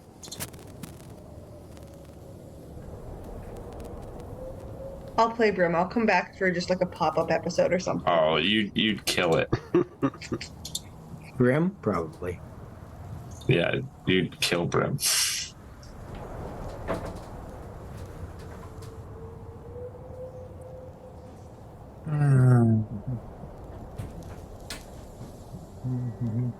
So quiet. So quiet. I wanna wish you a Merry Christmas. No. Yeah, see, the quiet's better. Oh. Hey, my dog. Ah, You know, Peppa. Josh, you could come here also. When? Whenever. That's too much time. Is not. It's 3 hours. No, I mean it's just too much time. Whenever is a lot of time. Okay, well, tomorrow. Did you It's move 5 hours something? for you to get here. Actually, Okay, 7 hours. let me It's 7 see. hours to get here. From where? Anywhere. Well, but specifically California. Yeah, anywhere you can fly anywhere to Rory for 3 hours. He said it. It's science Yeah, pretty now. much. Whoa. I thought mean, you were pretty much for driving. any of you guys, it's about a 3-hour flight. Because I'm in the middle of the state. Nashville or Tennessee or something? Top middle, Minnesota. Minnesota. But it's about a 2.5, 3 hour definitely flight to longer than Tennessee. that. It's about a 3.5 hour flight to Jeez. most places in California. Because he himself is a Minnesota. Where is Minnesota anyway? It's not real. Below Canada. So is most of the United States. Yeah, so he has a little puzzle to figure out. It eliminated Alaska. And Yeah. Hawaii. Yeah. No, Hawaii's below Canada. Not Yeah. directly, but it's still below.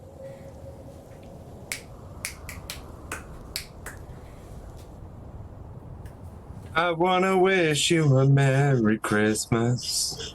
I Found wanna it. wish you a Merry Christmas. Oh man, the Great Lakes freaked me out. Yeah, Oh, there's there's lots. too I went to- many of them. There's I went to lots. Pittsburgh for work, and I didn't realize that I was like That's a a half a lie. mile from the lake, right? Just lake. the way that the city was and where the highways were. It was so suddenly we're driving, some Uber's taking me somewhere, and we pass by some building, and suddenly I realize it's not just a landscape of roads and city. It's like, oh god, there's now a lake to the horizon. Yeah. Our license plate say the land of 10,000 lakes. I'm pretty sure we're close to 11,000 plus. Yay. Unlike California, which is just a massive fire desert. Hey, And then how ocean, dope is that? the whole how- ocean part of California. How dope What does is- that what is a- sound? What what would that be? A paradox or Land of Fire Lakes. Yeah, there's Mhm. fire and water, and Tell me that's they're not in a sick. drought. Well, you don't need water, okay? Are you reading chat, Josh? Because you're missing some of the best material. I've I'm seen. not. Give me a second. We don't count mud puddles as lakes. Tell me you have big enough. Tell me you have ADHD without telling me you have ADHD. Shows Josh. Yeah. And yes, El Hawk 10,000 is a nice round number. Yeah, I don't even know half the things I'm saying. My brain is Nonetheless, just Josh, you could come here at goofy. any point. Yeah. It's 7 hours. right. So come here for Thanksgiving. Actually, come here on the 18th. I actually am going to go see my dad for the first time in like 2 years. On the 18th. The 21st to Yeah, so come on the 25th. 18th. No, On the I don't 18th. have the money for that. Look, Look. Look. Between you and me, get more money. Dude, I'm trying. I'm waiting look, on the stop motorcycle buying- money stop to buying come in. minis. Yeah, the last thing you need. Stop buying minis you don't paint, and stop buying minis you do paint, and stop buying paint. Stop buying everything. Hey, I actually forgot to eat most of yesterday because I No, got you home. still need to buy that. No, it's fine. Although I did save massive money in college when I went about 3 weeks eating 1 sub a day. Yeah, you don't need food. Your body doesn't need food or water. It needs miniatures and cosplay materials. Yeah, until they die. Joshua Blake. I wish I had a way to mute tattoo. Ashlyn. You can on Zoom. Did you got the? Because I you have to can't. hear me say this to him all the time. Oh, I guess we can't. Sorry, what was that, John? We're looking at the Oh, tattoo. the Check out second that part. tattoo. She got it finished Be today. quiet, I Yeah, can't look see at the that tattoo. She got another 2.5 hours into it today. That looks amazing. Yeah, that looks super cool.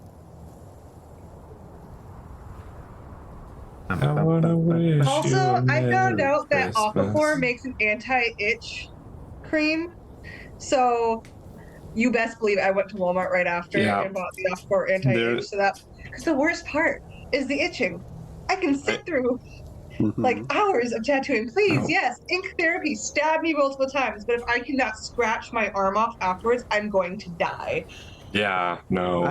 I have comments for people that use things like that. However, it will be nice not trying to make her not. Oh itch my her goodness. arm all Look, the guys, time. I asked them what I'm supposed to do. I asked the tattoo artist, like, oh, just tap it. Just hit it. It's fine. I did that last time. You know what Rory did? Pinned me down. It would not let me slap the tattoo. No. She wasn't tapping it. She was slapping it. It She was was itching. numbing it through pain. Becca, never trust anyone that tells you to just hit it. Okay, we're back here live on Blue Box in 3, 2, and 1. All right, and welcome back. This is a very special episode tonight. Most of you would have picked this up. It is, and we'll talk more at the end. It is the final night that we have with Josh. Josh, who has been a stalwart of Blue Box for over 3 years now, original Greyhawk Awakening cast member, my close personal friend, been to every Blue Box con, been a supporter. No, Becca, I can't even do that. Like he's not mid on that. He has been my friend.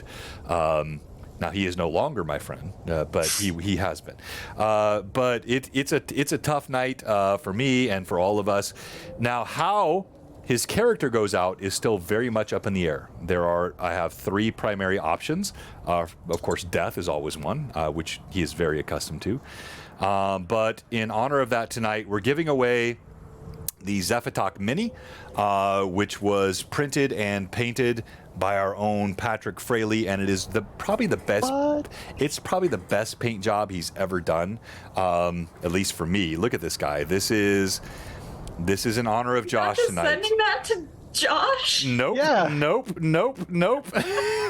He's leaving me. I'm not sending it to him. I thought about giving away Brim, but I've had Brim for so long I just can't. But this, How could you leave? this glorious, Wow. with his Tetsubo and his super cool tats. Who knows, Josh? Maybe I'll send you something else. But that's going to be given away tonight. And then one of my prized possessions, the Best of Dragon Volume 4 original. This is the original Dragon magazine, Best of Dragon Volume 4. This is a glorious edition, hallowed in the halls of D&D. These 2 things will be given away tonight. Stupidly cool giveaways in honor of Josh. I was going to say lifelong, but let's call it, 48-month-long friend. We'll talk more about that in a moment. Coming back to the combat. Let me push up hashtag BlueBoxRPG in the Nightbot, because I didn't do that yet. Amanda, what else have I forgotten? I'm sure I'm forgetting.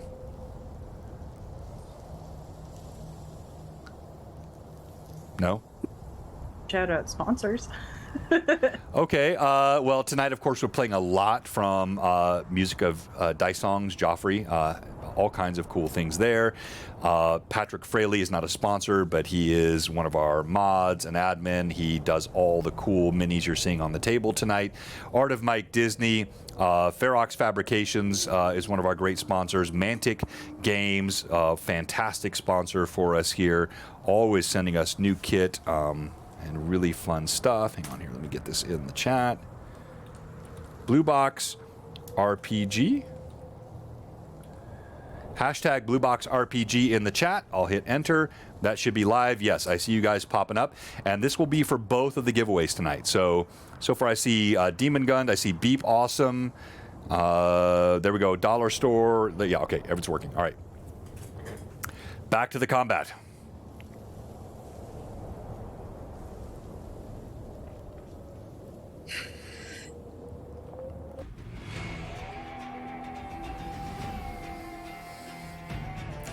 Lucius, you run from behind. You see the Mechalots careening against one another. You see the one pull away. Its bonds are snapped as you are now rushing toward Bach, who has stopped. Kalak and Lucius, you are very close to each other. As Lucius passes you, is there anything you're doing?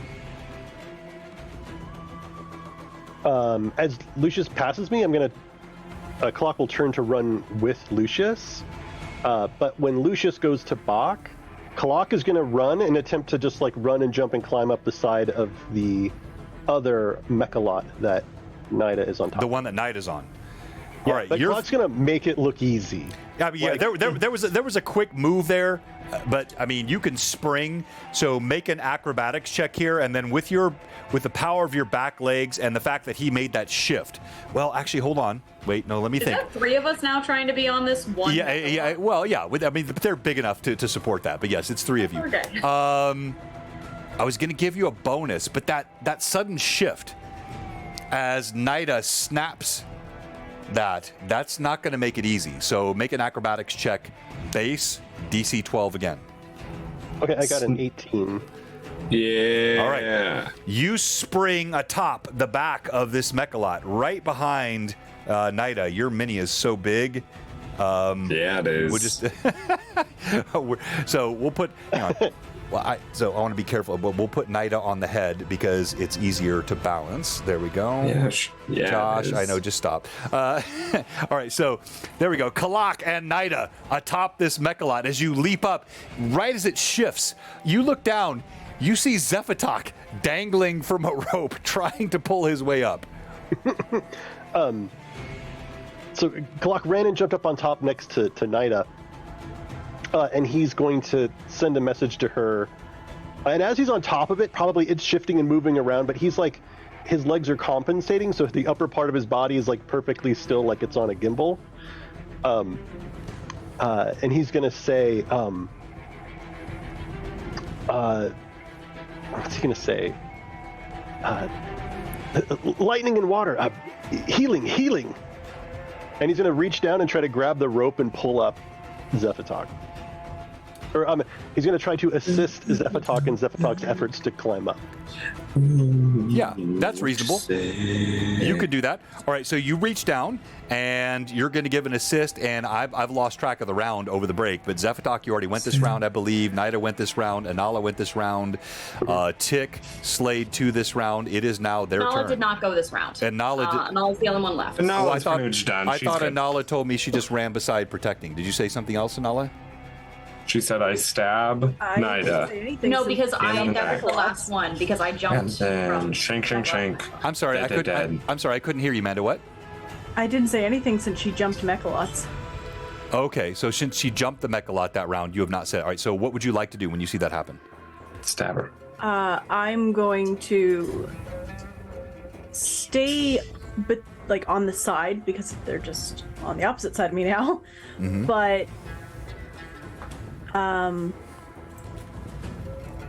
actually, I'm not. I'm going to move to the opposite side of it. Of Because the now- one that they're on top of? Yes, because now they're on the side. They're on my side that I can see.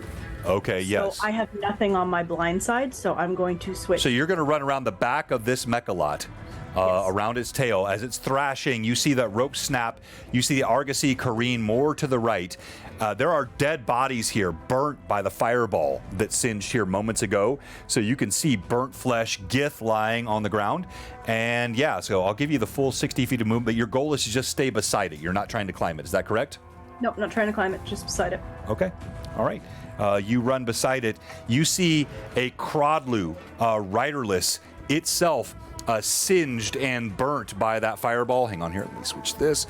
Singed and burnt by that fireball, but it has no rider upon it now, and it runs past you, letting out a cry.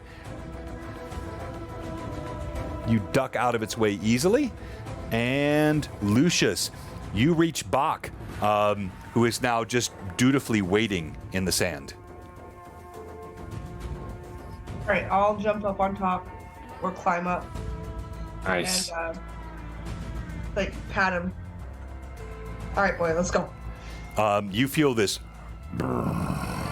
like a sigh almost as you climb across atop Bach. You look over to the side. You see Nida and Kalak atop the other one, and you see Kalak trying to pull Zephatok up on the side of the ropes that are now laying slack on the side of that Mechalot as it has been separated from the Argosy. You see the remainder of the Gith still pouring in, and now we go to them. All right, so we'll do the same thing we did last round. Quickly here, let me pull this up. Do I roll initiative again since I No, won last? Yeah. because you won last time, so they haven't gone yet. Oh, okay. Yeah, so it's the I mean, I could roll again and we can just go. it's the enemy turn idea. now. All right, so they're going to advance. Let me pull all these over. So they rush forward here. These are all. So there's 3 of these guys that are attacking. Kalak, you're still atop. He rushes forward. Forward. Yeah, they're all. So now the engagement is changing a bit as they get closer and closer. Yeah, and this is going to be a bit of a mess on the screen. There are so many minis up here, but I'll help separate this for you guys. So, again, we'll divide these into the 2 halves. On this side, enemy, dead friend. Let's pull the dead friend off just for fun. Enemy. So that's 7 of those, plus the Innic, plus the mage. So, yeah, this is really bad over here. You have 1, 2, 3, 4 allies. Yeah, this is going to be a -5 on this side. On this side, 1, 2, 3, 4, 5, 6, 7, 8, 9 of the enemies. Only 1, 2, 3 of the allies, but you have the 2 mechalots. This one, while he's not attacking necessarily, he's being guided forward, so we're going to count him as 2. Bach is 3. He is a battle mechalot. He is charging forward. This is going to be an even roll on this side. So because there are no PCs on this side, I'll roll a d20. 1 for the defenders. Go ahead, sorry. I mean, we are on that side. We're on top of the mechalots. No, that's the opposite. This is probably not showing well for you. On the right side, no one's on top of the mechalots. I'm talking about the... Sorry. Ashley. Yeah, the freak. No, You said it right when it went around. Oh, yeah, the 2-second lag gets you every time. I'm sorry. So on this side, for everyone that can see, there are no PCs, and the defenders are badly outnumbered. So this is going to be at a -5 roll. I'll roll for the defenders first. So that's a 16 minus 5 is 11. Now for the attackers, 17. All right, D6. 3 more. So this guy runs forward. Again, these Gith are very adept. He leaps up. He picks the rider off of his Crodlu. The Crodlu runs screaming into the desert as blood trails from the Gith blade. This one runs at the Kank, drives. This Kank was already damaged. This was the one that was hit earlier. Drives another spear into that Kank, and you see it stop. It curls up almost like a spider. Its legs churning up. That guy is dead. And this one also slams into this Crodlu rider, stabs the Crodlu in the chest. Rider and Crodlu fall over. Another bad round. This side of the formation is looking very bad. All right, on this side, same scenario, except even though there are more of them, the equalization is happening with Bach, the PCs.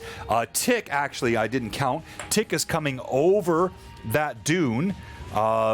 His massive size as he runs over. That's going to be it's going to be a -3 for the attackers. So I'll roll for the attackers, and let's have Tick roll for the PCs. All right, probably not a good idea. Attackers have a 6, not very good. So all you have to do is roll higher than 3, Rory. Oh, well, I mean, it's Rory. I shouldn't have said that, but. yeah, next time, please don't. I got a 2. Oh my God. Rory, what the what? All right, so. Why did you ask Rory? Yeah, why do you keep asking him? He lost last time. It should have been one of us. That was initiative, not. Did he do the group roll last time too?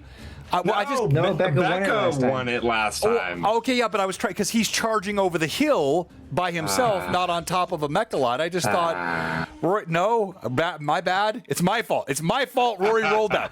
All right, so we're gonna do a D4 instead of a D6 because it was only a 1-point variance. So they're not gonna kill as many no matter what. Well, I guess I could roll a 4, but let's just see on the D4. It's a 2. All right, so. As they come rushing over the hill, this Kank, his rider stabbed. he spins over and falls away. This leaves now you, Tick, surrounded by 1, 2, 3, 4 Gith, all surrounding you. And then the other one would be, here. Yes, so we had one other Outrider. He is slain by a Gith, but they're both standing now in front of the Mechalot that Nida and Zephatok and Kalak are all riding. All right, so the only thing that leaves is the mage that still sits on this Inix. And the mage, he sees this.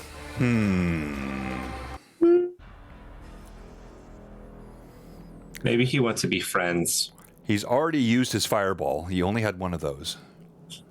Thank heavens. Good to know. He turns. So he's here. Whoops, let me put that on the... He's right here.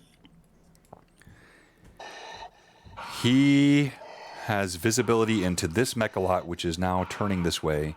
Other Outriders, but he can clearly see Nida and Kalak atop this one. He's...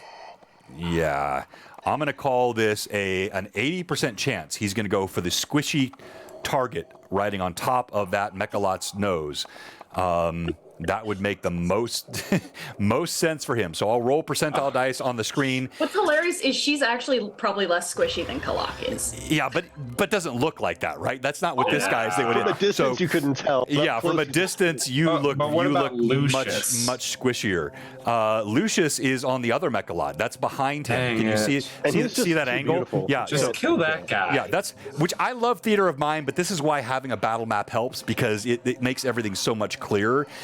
This Mechalot is behind the other one. He can't even see Lucius and Bach. They're behind this front Mechalot here. All right, so here we go. Let's roll some dice. As you ride atop this Mechalot, that's not the right angle. Hold on, with this guy here. That's going to work. So right here is Nida.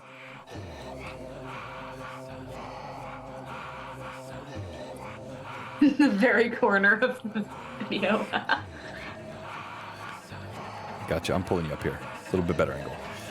All right. So right there is Nida, and he holds up his hand, and you feel a somnolence waft over you. Somnolence. A desire to sleep. Now, are you elf? I am half elven. You are half elven. You are immune. You feel he tries to put you to sleep. As that sleep spell hits, you resist it. And now we go to just because I want to be super fair, there's nothing within the half elf on Dark Sun that says that. I have static bonus, which is if I fail a will save against an enchantment spell or effect, I can re-roll the saving. So in traditional D&D, full elves are completely immune. Half elves. Sorry, go ahead, Manda. In Dark Sun, I think it specifically says that elves are non-immune to magical sleep. I know I shouldn't. Well, actually, no. That's actually if I've got that wrong, that's a good point. So, which actually makes sense. I have yes. the elf. You're right. No, you're right. You're right, Amanda. You're right. So, all right. So you are not immune. Thank you for that. Appreciate the honesty of the players. I'm getting my systems mixed up. So it's a DC then on this of 16. DC 16, and this would be a will save. Cool. In the 5e, I'm going to players- re-roll that because that was a 2 on the die. And so now it can't it's- get much worse than that because I can Now- do that as a health off. Is it enchantment? Yes. Cool. Then that's the static bonus that I get as a half elf for Dark Sun. Now it'll be a 1. Right. It is not a 1. That is a dirty 20. Hey. All right. You feel Surprisingly, this. The cleric is good at will. You feel this weariness coming over you. You resist it. Hang on here 1 second. And as you resist that, we now go to initiative. That's Becca. Yeah, Win it Booker. again, Becca. Win it again. Please. Yeah, Booker. Hey. All right. DM has pressure. a 5 on the die. Oh. Yeah, we're kissing it for good luck. You can beat that On, 5. Becca. Do you have any Becca, bonuses? On the die. You have a 5? All right. We roll again. Here we go. DM has First. a 3 on the die. I have a 3 on the die. Let's go. All right. Third time. I have a 4 on the die. I have a 6 on the die. Okay, you have it. Let's go. All right, so coming back now, let's go to you, Lucius. You're atop Bach. He is now ready for your command. Let's get him. All right, so to be Right. clear, what you see, I'll pull this up. I think this would be the right one for you to see it. That guy, yes. All right.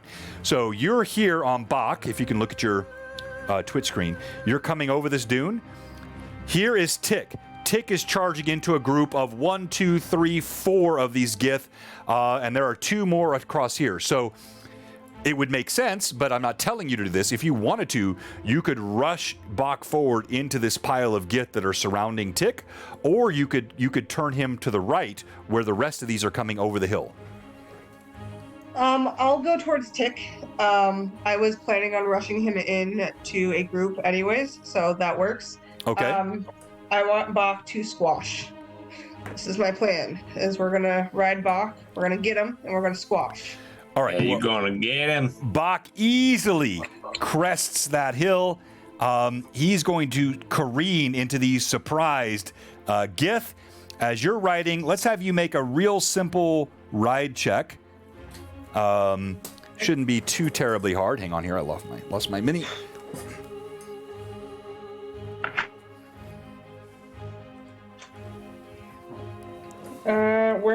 Right. Okay. I have a +2 and I rolled a 7. That's fine. It's not a hard check. I mean, he's trying to support you. You got plenty to hold on to. He hits. There are, as I said, 4 Gith around Tick. He's going to hit 2 of them, and I will let you roll a d20. Roll it twice for Bach as he slams into these 2. The Gith are trying to pull out of the way, but obviously this is very, very difficult for them. A 6 and a 17. All right. 1 manages to dive toward Tick away from Bach. The other, no need to roll damage. The damage would be ridiculous anyway. Bach tramples one of those, and then in the same round, he's going to move past because he's moving quite quickly and he doesn't turn on a dime. So you leave a crushed Gith in your path, but leaves 3 that are still on Tick. Let's go to you now, Tick, as you watch Lucius riding past you on Bach, churning up great chunks of sand. These 3 Gith. Actually, hold on. I got to make a morale check again. These guys on this side especially, they are not doing well. So again, I say it's a DC 12. I'll make it as a group. Now, I'll do for each one. All right, so 3 rolls, 12 is what they need. Gotta refresh this guy. 6, 9, and 18. No, I'm rolling. Sorry. Oh, you're guessing. Gotcha. All right, so a 9. You had 1, right? A 9. And an 18. And a 2. Oh. It makes sense. I mean, honestly, guys, the dice tell the story. You've got a massive half giant covered in blood coming over the top, wielding the blade carved from the tusk of a nightmare beast. You have this Mechalot rampaging through, crushing. All 3 of these Gith turn to run. Heck yes. Do I get an attack on You all- do. You get an attack of opportunity. Now, you only have 1 attack per round, so you got to pick one, but yeah, you get an attack of opportunity. Okay. Well, I'm going to take it, of course. So heck yeah. Let's see here. For this one, I will not use my +2. I will save those. And it's a natural 20. Yeah, What? buddy. Roll again, just for fun. Oh, yeah. Oh, for sure. Or quote unquote fun. 21. Yes. Oh, wait. Sorry, 19. All right, roll percentile dice. Let's just see what comes up on that. This guy is not in good shape no matter what. I mean, again, as the Mechalot comes over the top, Bach is just churning soil, grinding Gith. The other one, snaps loose from the Argosy where it was cut by Nida. This is... The left side of the battle is going very poorly for the attackers. The right side is going very well, which makes sense because the party and Bach and everyone's on that side. But very different combat happening on each side. So what was the roll? It is 55. 55. All right. That is going to be a level 6 to the head. And I'll read this to you here. It's not going to matter. You're going to kill this guy no matter what, but I'll tell you what the base crit is, and then you can tell me what it looks like. So your blow goes across the forehead. Normally the flow of blood would go into his eyes, but again, given the level of damage that you do with your attack and the size of this creature, and he's turning to run, essentially your blade cuts across his forehead as he turns. You tell me what it looks like. Yes. I mean, it looks just like that. Again, just continuing that momentum in the shouts and the screams of Tick as he's yelling at all of these Gith, continually pressing forward one after the other, and the mindset even on the other two for the moment.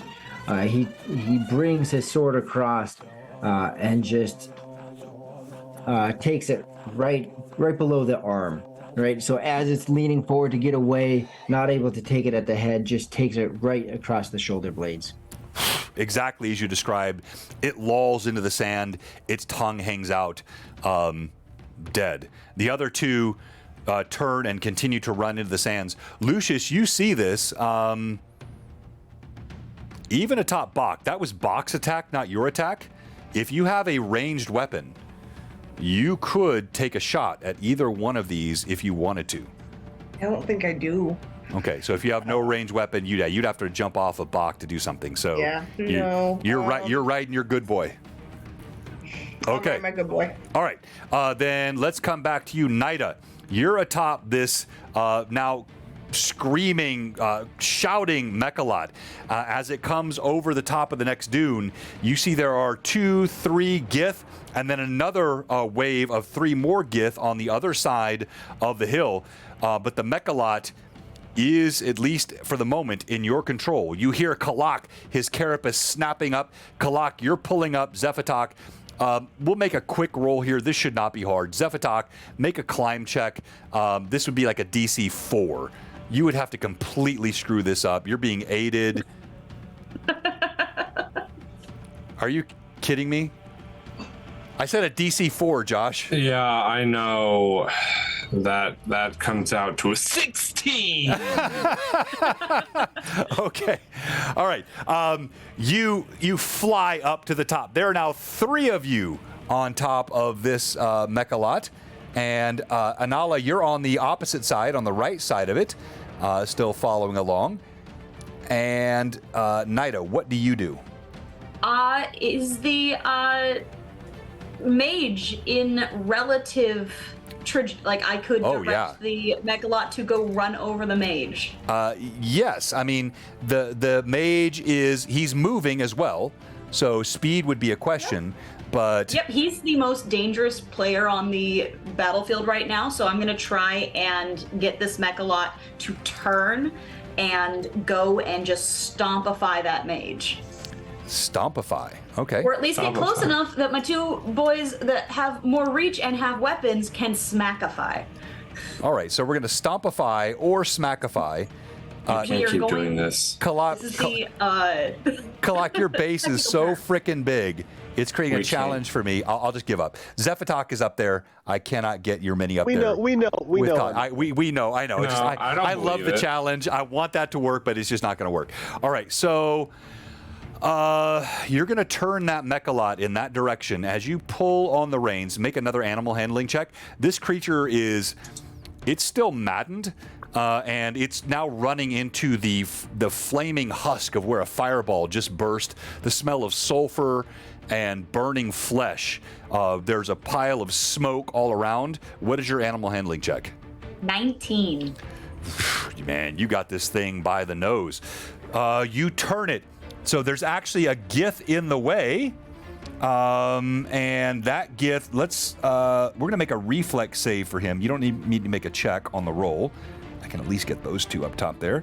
And the reflex save for him will be a DC. Man, he did not see that coming. There's a burned Kank in front of him. Stop fighting me. All right, screw you. We'll put you up here. Stop. I'm going to stop fighting this. Kalak, your base is just too stinking big. It's the booty. It is the booty. All right. Kalak is Dark Sun's ass. He is. As it rushes forward, he's going to have a DC 12 to jump out of the way. It's a huge creature, but it's not that fast as it turns. And he fails. Gith have not that many hit points. Let me roll damage here, but I think I know the outcome. Yeah. This guy is trampled, crushed beneath the rampaging Mechalot that you were pulling forward. Here is the mage atop the Onyx, and he sees this. He's going to make a similar... Now, he's smarter, so he's going to pull back, try to rein that Onyx in. I'm going to give him a DC 10 reflex save, so he needs a 10 or higher to pull that back in time. He reins it back in. Your Mechalot charges right past the nose of that Onyx, which ironically also puts Zephatok right in range of the mage as he's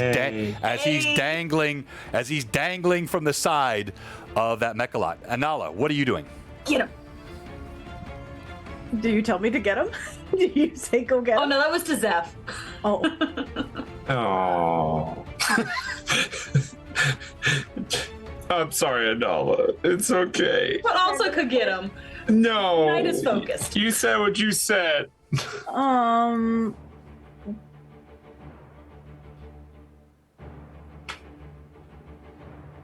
I on the side that is between the Yes. mage? Yeah, you're no, the mage, let me pull this back up. So the mage is on the opposite side of I'll show on the screen here. So here is the all right, at least I can get Anala to sit atop this guy where she was. Yeah, you can. I'm sorry, Nida. So Nida is up there. You're running between. Actually, it would be a very tight squeeze here, but you're actually running between the Argosy, which is now ground to a halt, the bodies which are being trampled, the scent of burning, but the mage is on the opposite side now. He's on the side that Zephatok is on. You're on because you ran on this side. Uh-huh. So you can see other Gith. You see a Crodlu rider, a friendly Crodlu rider rushing forward toward a Gith. You see Nida atop the Mechalot, now with Kalak. You see no sign of Zephatok. He's still dangling from the other side. Now he's pulling himself up. He's pulling himself up. Thank you. So what do you do? How tall are these? Their legs? How tall are these creatures' legs? Their legs? Yeah, Oh, you mean the Gith or the Mechalots? the Mechalots. Oh, the Mechalots are a good 30 feet at the apex of their shell. So let's call each of the legs 10 feet. So I could run under it. Oh, easily, yeah. Oh, now, excellent. but as they stride, just keep in mind, as they stride, they do have a low point, so you could also get crushed. But there are points at which the. Go ahead. I'm gonna run underneath it towards the mage. So you're gonna split the legs of the Mechalot, trying to time it perfectly in the sands. Okay, this is going to be an acrobatics check. This is going to be a DC. This is hard because it does get low in its long stride. I mean, think of, like my legs are, probably 3 feet long, but when I'm in a full stride, there's not 3 feet of clearance. So same thing with these guys. Let's call this a DC 16 acrobatics check. Okay. It's not that hard for me. No, it's not that hard for you. Yeah. Come on, Anala. you're on some That one. bonuses, Famous last words. I rolled Nat a one, 19 nat- on the die. A 19 on the die. Ooh. All right, Anala. It's the good part about that is the distance is not far. You are on the opposite side of the Mechalot, so this is the distance of a Mechalot that you're sliding. You run under as the Mechalot starts to drop. You drop. You slide to the opposite side of the creature. You come out right on the other side. You're staring at the mage on top of the Onyx, and I will still give you a full round of attack. I'm going to smile up at him, and I'm going to thrust my sword towards him. And my sword is steel. This is right here. And she got the steel blade, one of the only found from the mule that was conquered. You guys captured this very rare steel blade. And so go ahead and roll to hit. And I'm going to call this flank. Worry. This is flanking. He would not see this coming. You sprinted, slid under that Mechalot, came up on the opposite side. Roll to hit. Is it a nat 1 or a nat 20? One of the two. It's one of the two. It's a 20. It's a nat 20. It's a 20. Let's go. All right, so hold on. Of course it is. Let me zoom in on this here. Hold on. If I got the right camera up, hopefully. Yeah, we do. I do. All right, so here, this is a custom view I'm doing. We do some presets, but this one's custom, so you guys can see this because I never know what's going to happen. And that's what we like here at Blue Box. We have fun stories we think are going to happen, and then the players blow them all up.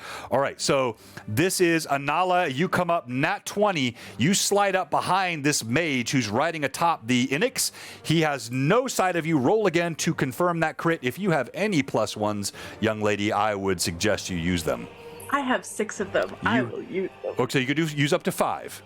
Okay, then I'll use 5. Okay. Oh, okay, here we go. And you're flanking. So his AC, I'll just tell you. So his AC, he's riding, you're sliding I'll add +2 for difficulty because he's moving past you on a moving Onyx, but he's flanked. He does not see you. His normal AC would be a 15. Flanking him, no dex bonus. He had a +2 to dex. It would be a 13 +2 for this. So it goes back. It's a 15. You need to confirm the crit. Okay, so I rolled a 14 on the die, and then. Well, then yeah. So you crit. Yeah, you're above. Yeah. bajillion. So you crit. All right. So roll percentile dice, please. Okay. That is. Oh no, I shouldn't have used these dice. Is that a 6 or a 9? They're always hard to 69. tell. It's a 9. So Sometimes it's hard to tell top from tail. 95. 95. Sorry. I'm sorry. That is a I'm sorry. level 14 crit to the head. So as he runs past, you see the base of his skull open to you. You leap up behind with this short steel blade that you have grabbed from the mule that you guys conquered a few sessions ago. And I'll read you the base description, but then you're going to have to tell me what it looks like because nothing survives a level 14 head crit. So this says, and you can see where this needs to be fixed. It says it goes through your opponent's mouth, shattering teeth, severing tongue, exiting through the back of his neck. He falls to the ground in gurgling noises as his final breath escapes through a gore filling his mouth. I think you know how to actually fix this in the way that makes sense. Manda, tell me what that looks like. So as Anala slides underneath the Mechalot, the sand parting easily to her, she grins as she comes up, and she takes the sword and just puts both hands on it and just slides it up behind his neck so that the blade comes out through his mouth and just grins. He slumps over. As this happens, I have to make another morale check. This was the remaining leader of this group, and now things have gotten not very good for them. So we're going to call this let's do this as a DC I'm going to roll 2 groups, right and left. Right will still be stronger because they have had better success. They're more fallen.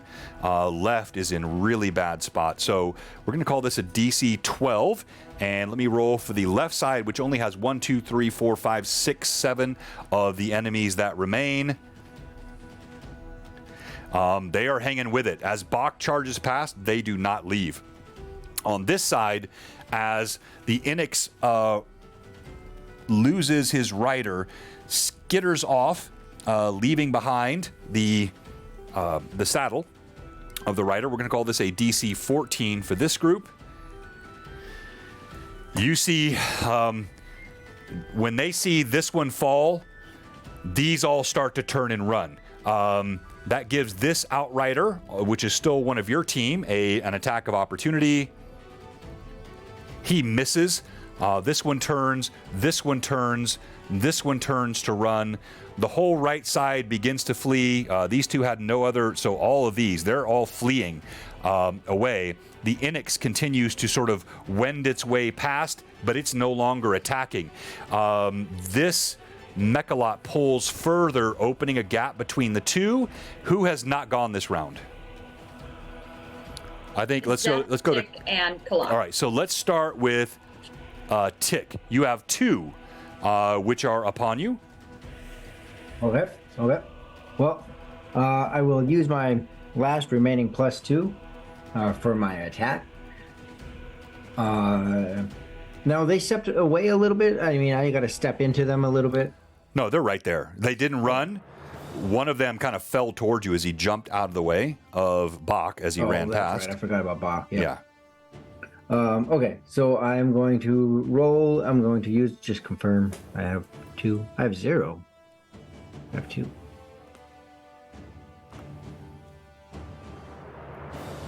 Is it 0 or 2? Like What do you for have? the moment that I have 0. So No. He took. You said you were using 2, so he took them away. Sweet. Okay, that makes more sense. Thank you. That makes a 9 to hit. A 9 to hit. You swing. You miss. This Gith, he's small, but he's quick. He has little armor. Oh, wait. That was 9 on the. That was 9 on the die? Yeah. Never mind. 15 to hit. Wait, have you been playing this game for a while, Rory? No. Wait, do you DM at all? I did it right. Oh, you do right DM this whole time. No, it was 9 or was it? Is it 15? Yeah. It's a hit. Roll damage. Sweet heavens. Okay, so that. Yes, everyone in the chat, we have 2 amazing giveaways. Hashtag BlueBoxRPG. We don't have a whole lot left tonight. 16 damage. All right. I mean, the choice is yours, my friend. I mean, you are massive. Your power is amazing. This blade is in some ways better than steel. You know, formed from the tusk of a nightmare beast, it is incredibly sharp. Whatever you want to do to it. Forward, and as I slice through back to chest, I will kind of like, from back to chest, and just spray the gore all over the other Gith as I hunt him down. All right, I'll make a morale check for that one, and this is going to be harder for him, so we'll call this a DC 14 because you have just, he's being surrounded on. Man, this is a brave Gith. He is not backing down. 17 on the die. He just lets out a bloodlust cry. He is going to fight you to the death.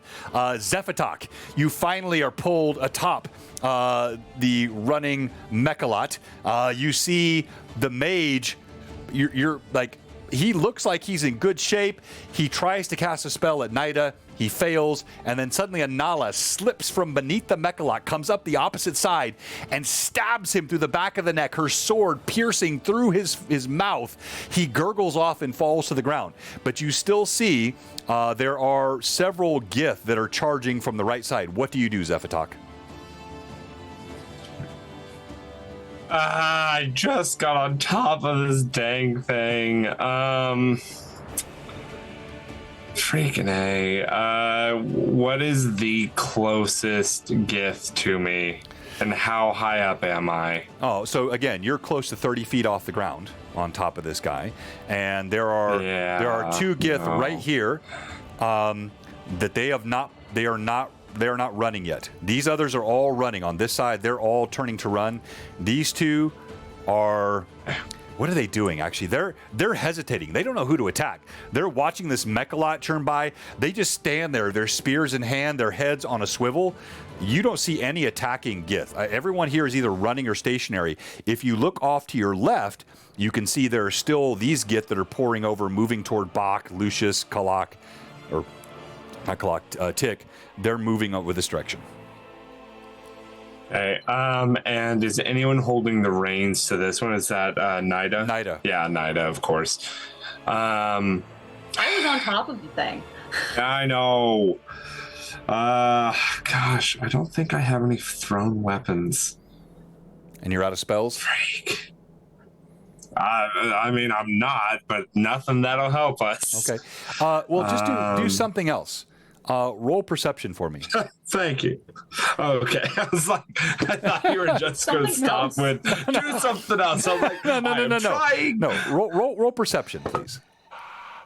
That's not bad. That's not bad. Perception would be. Oh, wow. That's really not bad. That is going to be a 24. Okay. With that, Zephatok, you're trying to pick an enemy. The battlefield has become, as battlefields often do, chaos. There is blood, there is screaming, there are smoking husks of those burned with fireballs, the smell of ozone still in the air, the carapace of Kalak still dangling in shreds where pieces have fallen off. He's still smoking.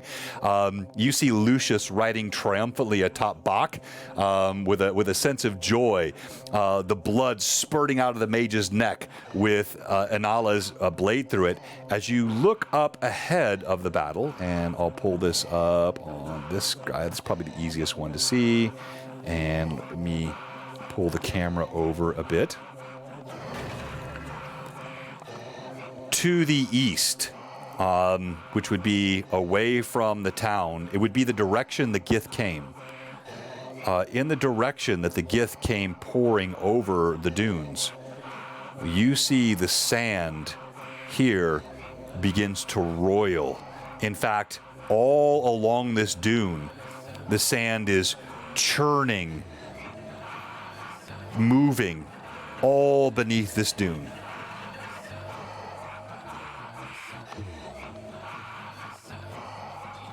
Oh. Can I hear it? You hear... Your perception check, yeah, okay, yeah. With that, you hear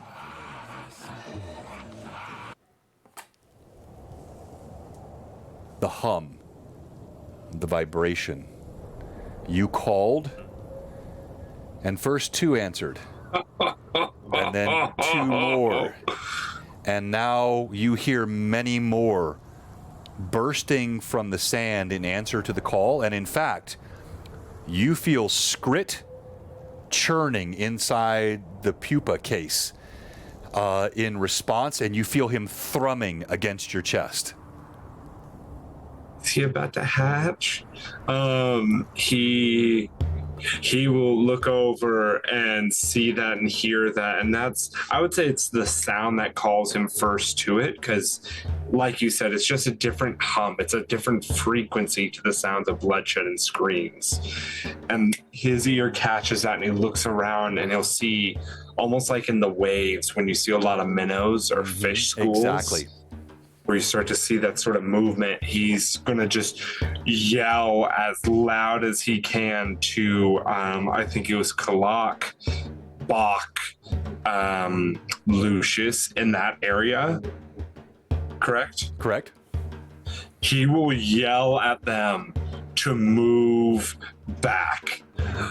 You need to get back now! Move! I assume that's as much as many all right, words. So party. You all hear this scream. I'll say Tick would be the only one that wouldn't. Tick's on the opposite side of Bach. He couldn't hear this. Even Lucius would hear this because he's just over the other dune. You hear this scream. There is uncertainty suddenly on the battlefield. Everything seems to freeze for a moment. Party. Everyone but Tick. I want you to tell me what you do as you hear this scream coming from Zephatok. I'll give you the benefit of seeing the sand begin to roil and burst, though none of you... This could be a worm? You don't know what this is. Something is bursting from the sand.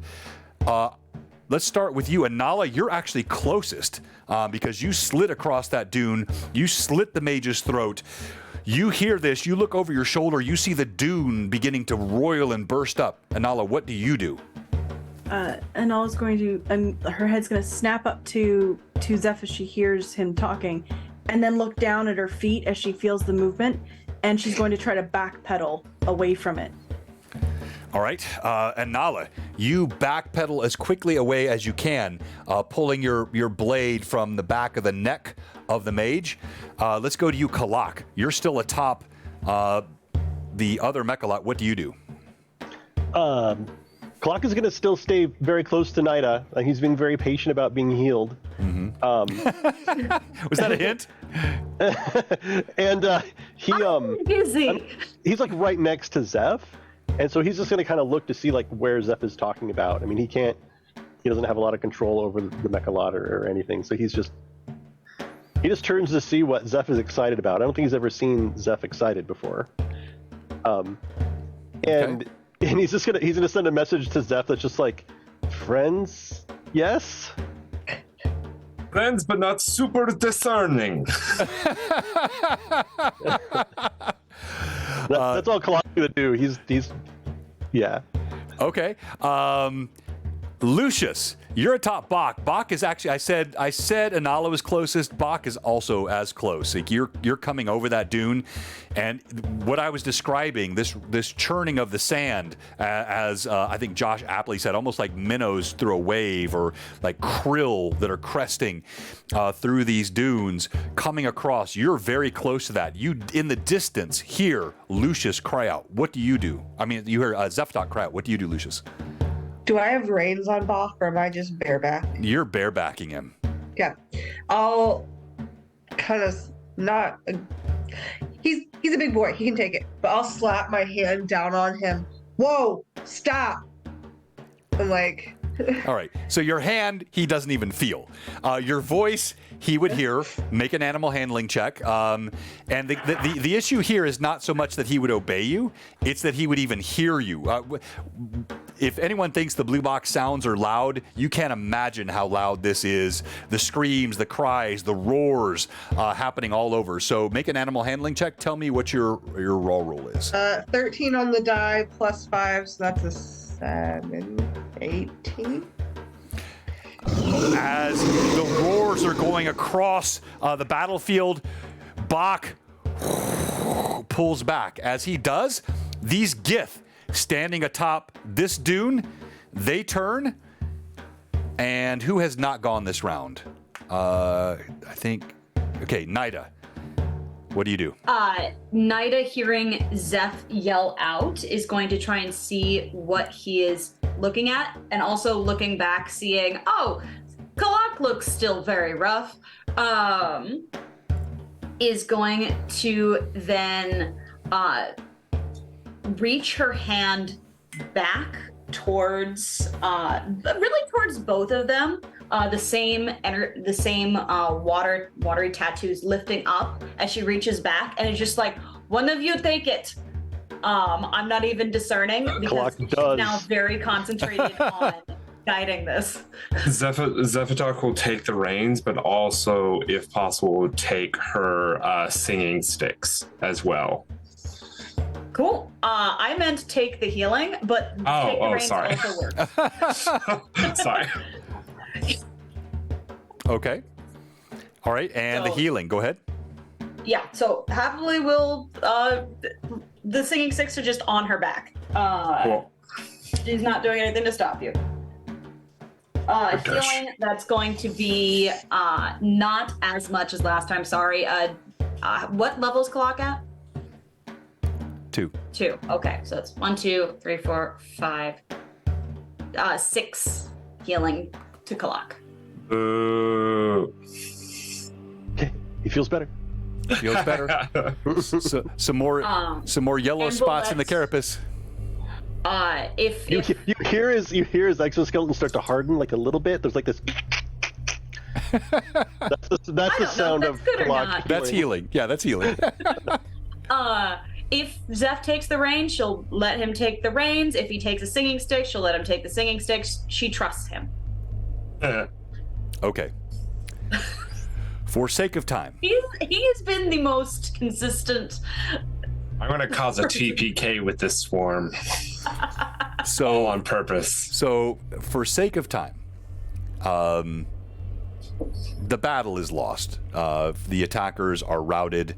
The combination of roles, the smart play of the party, Bach was a real game changer in this combat, as you might tell, and also slaying the mage, Anala, that was a huge loss. The fact that the party had already slain Holton Fett and Azaro made this harder than it needed to be, but you guys have absolutely turned the tide of the battle. As you watch the remaining Gith turn, they run screaming. The same dune that they pounced over with joy, slavering for blood. Let me pull this image back up because now this is kind of funny to look at in the opposite direction. Now they are running the other way, away from the party, trying to avoid what is coming. What bursts from the dune are 5, 10, 20. You see nearly 100 rust locusts that were burrowed deep beneath the sand. It took time for them to respond to the call, but when they heard their brothers humming, when they heard the call of Zephatok, they immediately began to burrow up from their holes in the sand. As they burst through, it's a spray of sand everywhere. The Gith run screaming, fleeing. It's suddenly a buzz that is maddeningly loud, all through the air.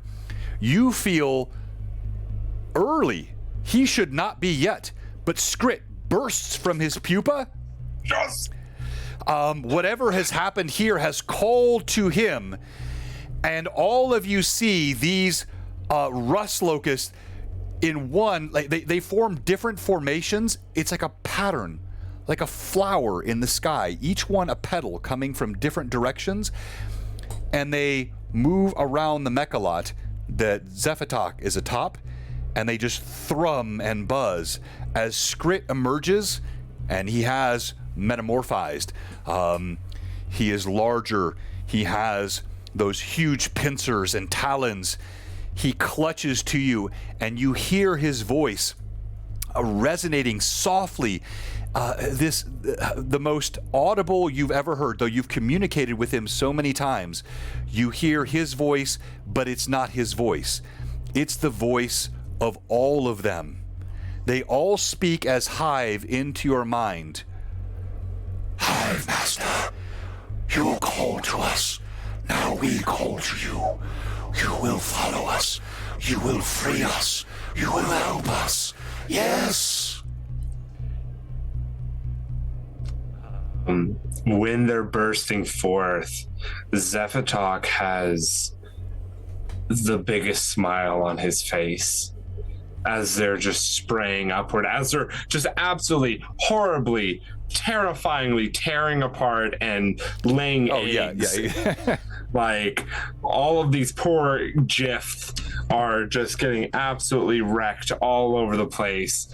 But while this is happening, as he's got the reins, he's actually hooked one of his legs in the reins of the Mechalot, and he's pulled it back, and with the 2 singing sticks, he's swinging them around and beating them on the side, not like hard, but on the side of the Mechalot, just making these sounds in this chorus and these just whistling sounds as he's making his own clicks and sound of just like this joyous dance as he sings this out. And as they kind of congregate, this pedal flowing and blossoming out and around him, and as the voice come to him, he turns and he stops and just whistle,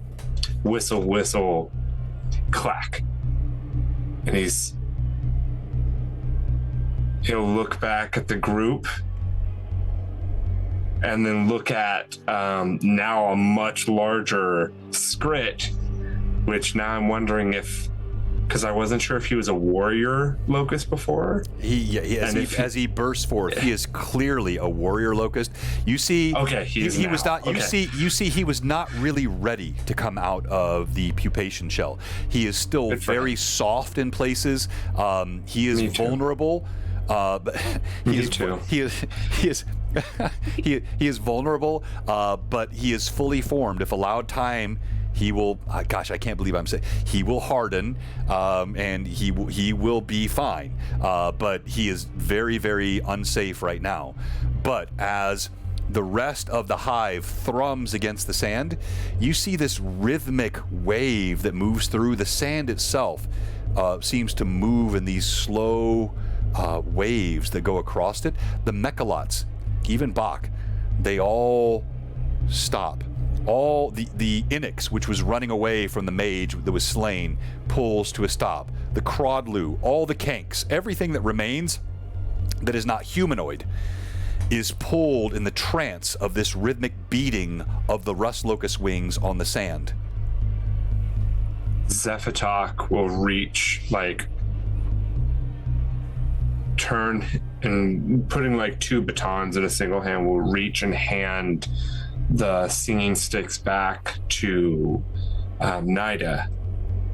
As soon as it gets reached towards her, she actually is going to put her hand on his and push it back towards him.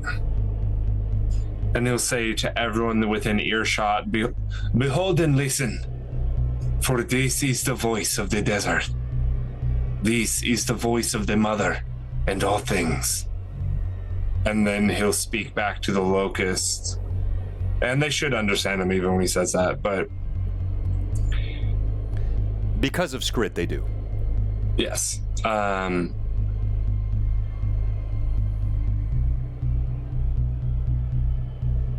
It seems it is time for me to metamorphose, for me to pupate. Take me where you need me. I'm here for your freedom and my own. It is the voice that calls me, and who am I to decline? You are to be king. You are to do more than metamorphose. You are to lead. Say your goodbyes. Say them quickly, and we will bear you up upon our wings. He'll just... He'll turn and look at the rest of the group and relay what's just been said down to the people below, to everyone on the wow, I don't know why I keep the Mechalot. I am to be king of this swarm, or he'll say that to Skrit and this swarm, or You feel this this sense of disdain at a foolish question. Skrit is what are you asking? Are all of the desert swarms, are we bringing the clans and the hives together?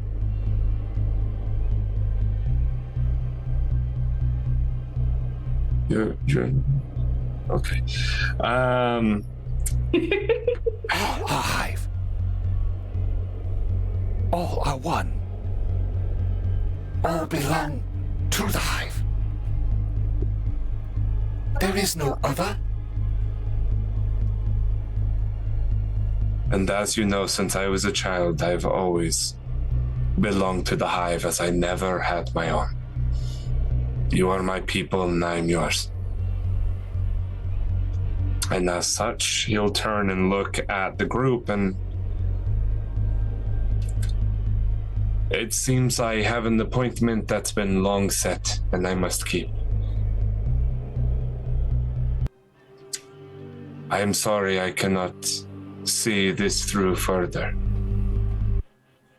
But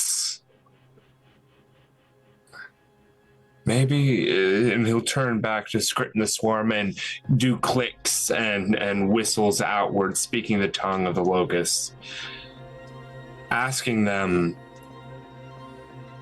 the beetles, the ones that must be in the sands or somewhere nearby, do you know where they hail from?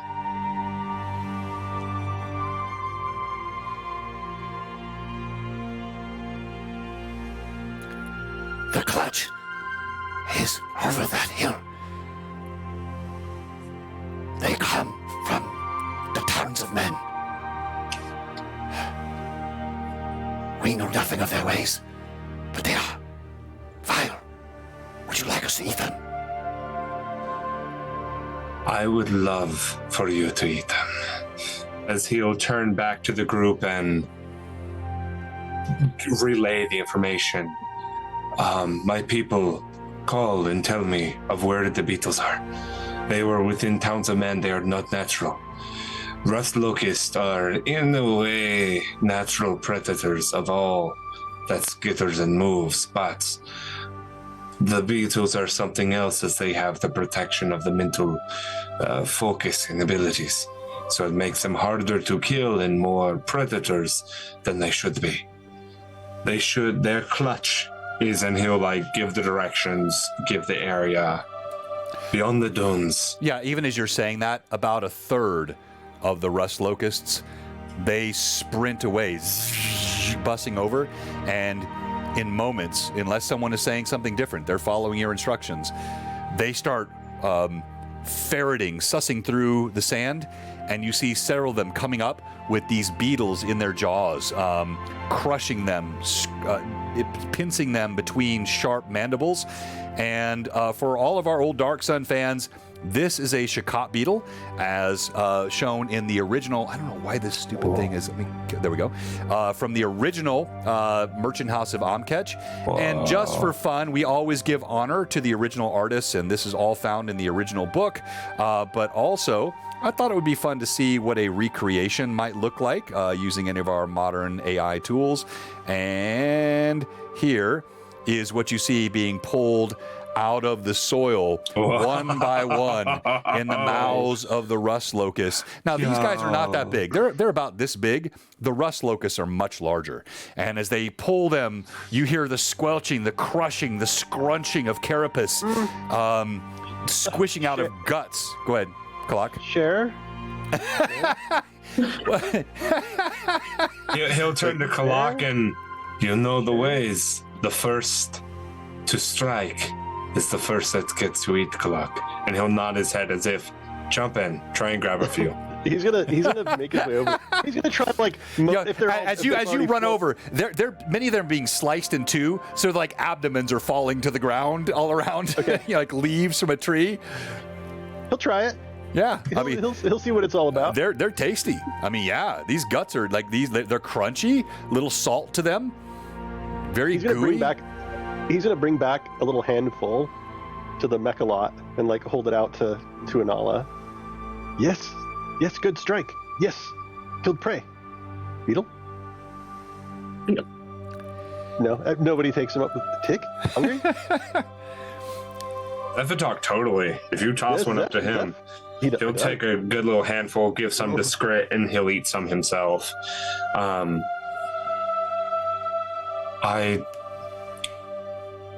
I wish you the best, but I cannot stay. It is not for me to stay either, for this is not my path, but yours.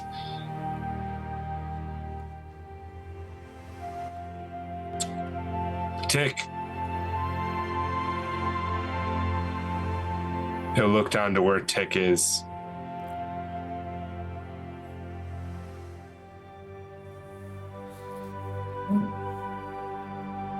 I don't have to be worried about you anymore. Between my life savings and the people here, And you for have those who a don't know, blade. his life savings are in the blade that Tick is wielding. For those that don't know. Yeah. And this group, you were able to get that blade of a nightmare beast. Between this group and my life savings, we've been able to keep you alive. But also, you have saved my life many times. And I'm lucky to call you my little brother. But I also know that I don't need to worry about you being in trouble for being yourself. As Kalak put me in my place so well before, never pull your punches if you truly care. I don't know if you pull punches when speaking, or if that's politeness. But you pulled me from trenches of despair. I don't know what's in front of me anymore without you, big brother. It seems like you have been with me since the beginning. For so long, yet it has not been that long. Now, It's been 3.5 years, bro. have you. What am I supposed to do now, big brother? He'll look down from on top of the Mechalot with the swarm still buzzing above, with the sun beaming through and the bits and pieces through the cloud of locusts. And with a bright, shining smile on his face, he will say, "That is the beauty of it, Tick. You are not chained to any outcome now. You are a free man. You choose your future and who you spend that future with. And if you ever get taken again, trapped again, if you can find the ear of a locust ever, speak my name. And I hope to be there." You'll see Tick, an action beat out of him. Gashes and spears and swords, burning of hot iron, burning of hot sand, beat the ability to shed a tear out of his body. As he'll reach up and wipe his face. And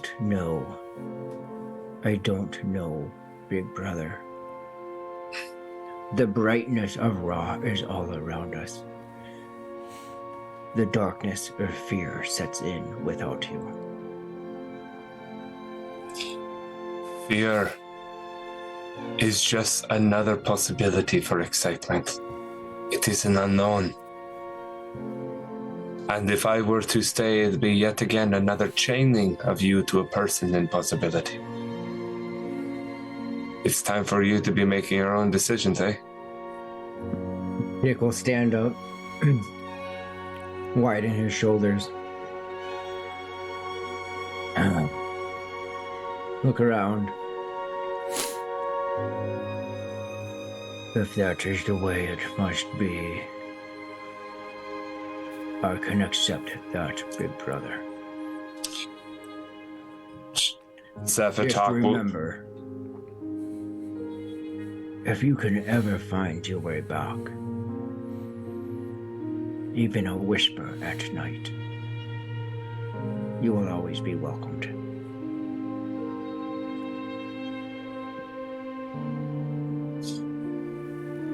Wherever you hear the voice of the desert, I am there. And even for... Look at where we're at, the sound of the desert. What are you talking about? It's everywhere, big brother. Exactly. Even when I am gone, I am still here. As long as a person can stand without chains, I hope that I am lucky enough for my voice to be there. Yes, always here.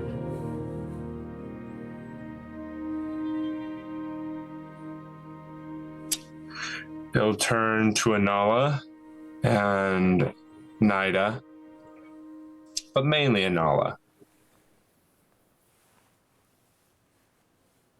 Don't forget the light is just as beautiful as the dark can be.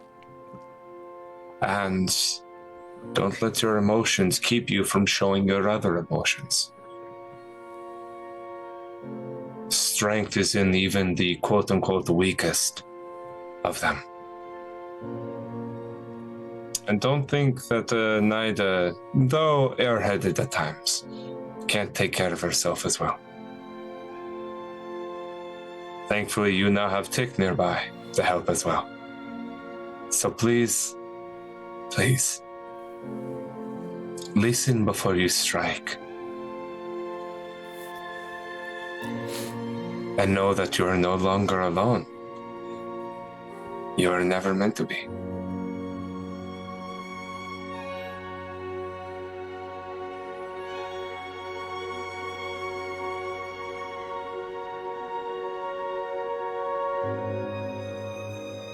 And as long as you are here, Anala, you have a family. And as long as the voice of the desert carries, it's always alive. He'll turn to Kalak. Kalak. Kior. In a weird way, you are my brother as well. As I understand you, better than I would understand humans, or elves, dwarves, mules, even giants. You make the most sense to me. And I'm grateful that my brother has you. As a friend, as a comrade, as someone in his life. Because this place that we call a party would be a little more empty without you. Keep them safe, eh? Yes. Good. He'll turn to Lucius. And he'll slide down the side of the Mechalot and walk over to where Lucius is.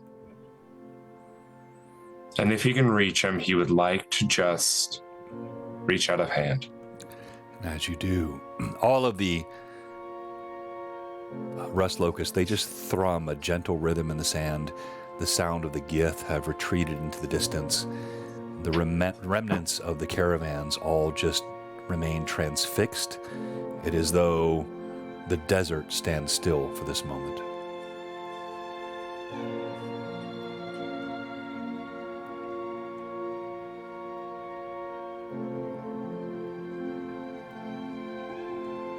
Lucius.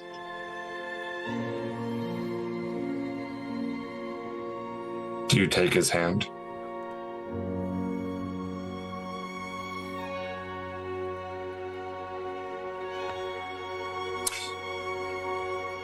Besides my little brother, you may have been the first one to sit next to me. It is not often that half-giants, quarter-giants, or giant kin are given much respect in any way, shape, or form. And though you did not respect or care for my brother too much, you showed a bit of respect for me.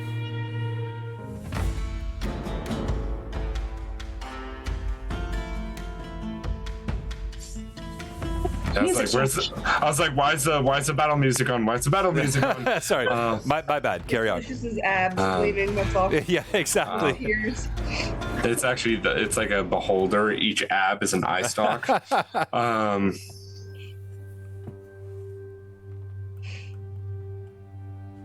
I know very little about you, and I think that is for the best. Whatever you do, please take care of them. And if you must leave, leave. But my little brother, he is special to me.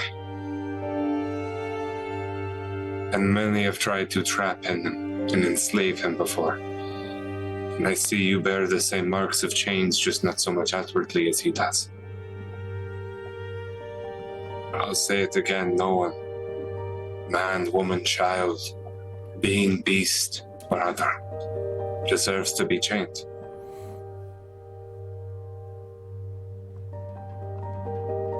You deserve freedom as much as anyone else, Lucius. I hope you find that.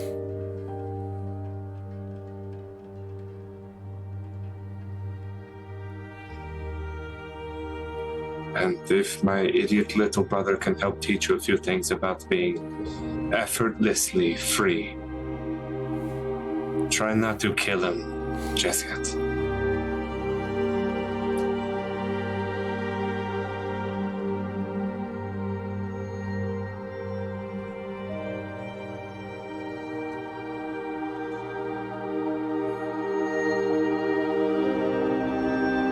Nida's going to slide off of the mechalot that she was on.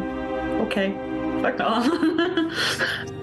I wanna make sure if Lucius wanted to say anything. Oh yeah. Yeah, freaking. Now you're doing it too, talking over Becca? Damn. Okay. Lucius will squeeze your hand because I assume we're still holding hands. And thank you. No, nothing. You've taken great care of him. I will continue to watch him as if you were still here.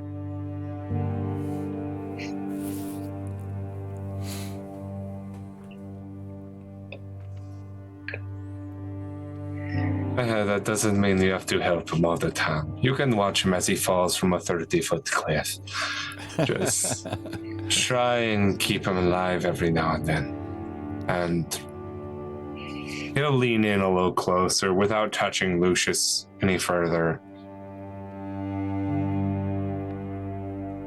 I know you have a beautiful voice and you're good at playing. Try and keep this group happier. They're too tense a lot of the time.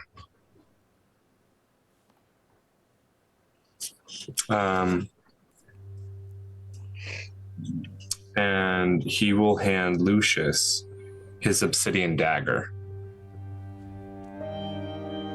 Nice. Well played. As well as the paralytic serum that he was given by Nida.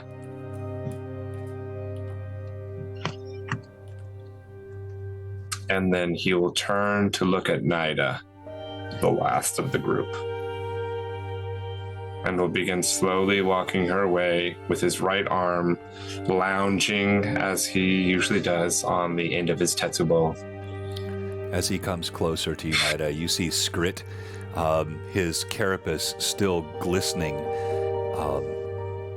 looking much larger and in some ways more menacing, and yet somehow so connected and soft, and you feel the thrum of all of the rust locusts that surround in the sands, vibrating and dance around you.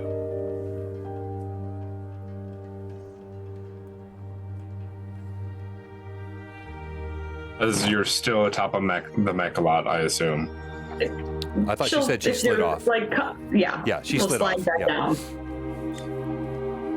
And if she needs to be caught, he'll catch her. Otherwise, he'll let her do her thing. He's dexterous enough, usually. As she slides down and comes down to his level, he'll reach into his pocket and pull out something and put it in her hands. Of the group, I trust you the most with this. Find out what it does and keep it safe. Keep it secret, keep it safe. As he gives you is it what I think it is? The obsidian crescent symbol. So here I have this here. He hands... Glad you remembered that, Josh. Well done. Of course. He hands you this symbol that he had captured. That halfling was too interested in it and too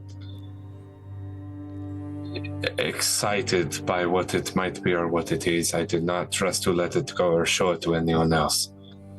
And Nala, I trust you to be able to also keep her not dead as she goes to ask about these two different places. You too, Tick. But and like they may not even see what it is, but he's just yelling that out for extra protection. But he hands that to her. Figure it out what it does. It's the symbol of some form of defiler. That's as much as we know.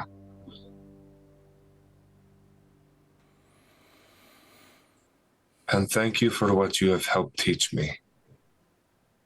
And show me that there is more than just dust to a desert. But even in the middle of it, there are veins of life.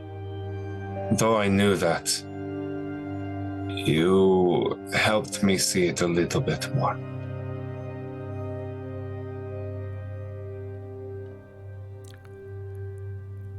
As you say these words, there seems to be a greater agitation happening among the rust locust. Their wings hammer the sand in a form of beckoning. They seem to be so connected to your emotion. It's as though they sense each moment. You feel a vibration going through your mind like you've never felt before. There's a sense of calling, of peace, of home. Somehow, some part of you has known this moment would come for a very long time.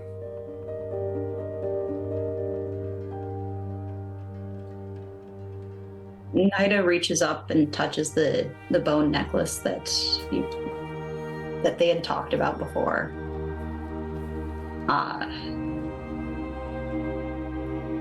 You helped me get a piece of myself that I thought I would never have. And for that I am eternally grateful. And she, her eyes go to the singing sticks. Those are the chosen implements of the Vitasan of Galana. And it seems fitting that you make them sing across the sands and across the desert and the dunes. To your hive from your clutch. She kind of like sends a little smirk at Kalak using his term. Thank you.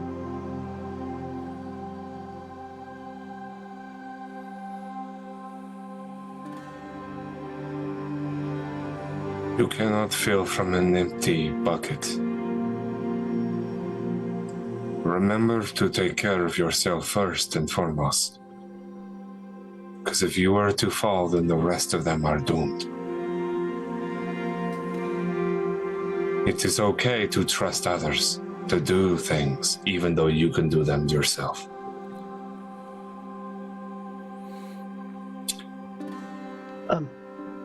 Kalak's gonna no, if she falls, we will find a new guitar cause. we will not fall. Kalak, come here.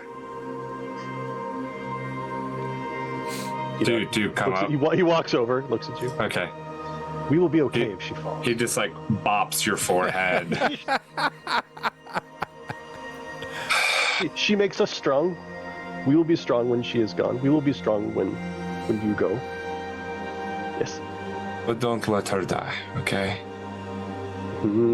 If I let Nida die, Inala kill me. Then at least take out Inala first. Yes. That is a joke. As he will have to. Kalak looks like dead serious, like when you Yep, I know. That's why he has to say it. If Nida needs to die, then yes, Inala must be dead. But he will reach down to his water skin and looking at Nida. You've opened up my minds and soul more than you know to further of the mother's eyes and voice. As he'll, still by Kalak, and between the three of you, will pop open his water skin and pull out a small stream of water. As he'll press it to Kalak's chest and cast Cure Wounds.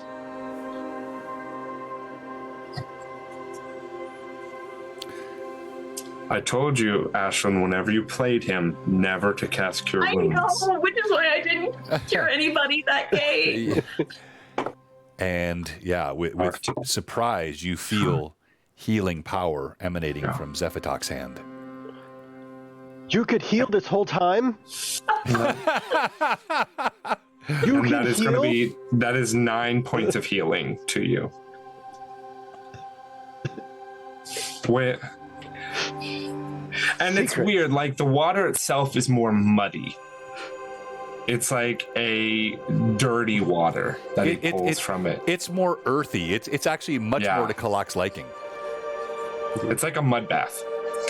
As he scoops up a bit of sand within the water itself and then puts it within the scales and across, and as the water and sand go down, it's almost like the sand change and fuse to become that of more chitinous plates. Tightness. Yeah, shitness. That's my line. Yeah, I know. That's why I said it for you. But he heals that little bit of the front of the breastplate and plates going down his sternum.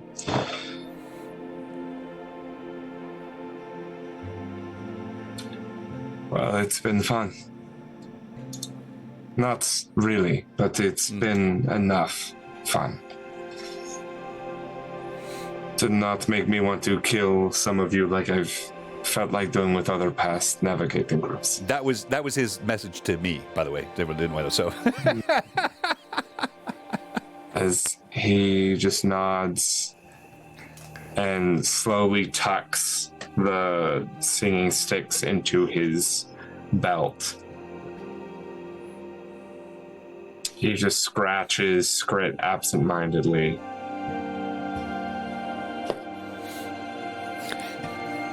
It's my time to go. As you say this, in remarkable synchronicity, as all of us have seen birds that change direction in the sky in flocks, almost as though they are telepathically connected in patterns that we cannot imagine. All of these rust locusts vibrate from the sand. They dig in just ever so slightly to where the sand itself seems like it boils. You don't see them anymore, but they move slowly underneath Zephatok. If Nida doesn't move away, then one by one, they kind of flick, just gently stepping her away until only Zephatok remains in the circle. And then they slowly boil up from the sand, and they support him in the center. I described it earlier as a flower, but now this flower blossoms into 30 different petals. As it lifts Zephatok into the sky, you see he moves up, and it changes patterns so quickly as to defy any sense of how these creatures could communicate in this fashion. You see the pale blue sky above. You see Zephatok lifting beneath 400 sets of wings as he boils up into the sky, and you just see the gentle smile. You see the kindly tattooed face of Zephatok peering down at each of you, and all the world is hushed. As we end With that, go ahead, Josh. no, I was going to say I was going to use my final spell with the sand being kicked up and all the locusts, but casting within, I think, a 15-foot radius pass without a trace. And from the distance and a little bit within the hum, you hear, Enola, I'm sorry, but it seems that sword won't be very useful anymore.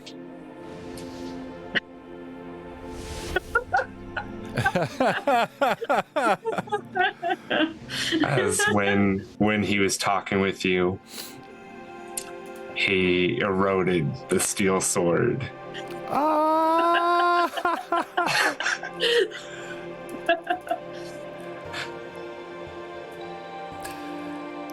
And he disappears. No, he doesn't disappear.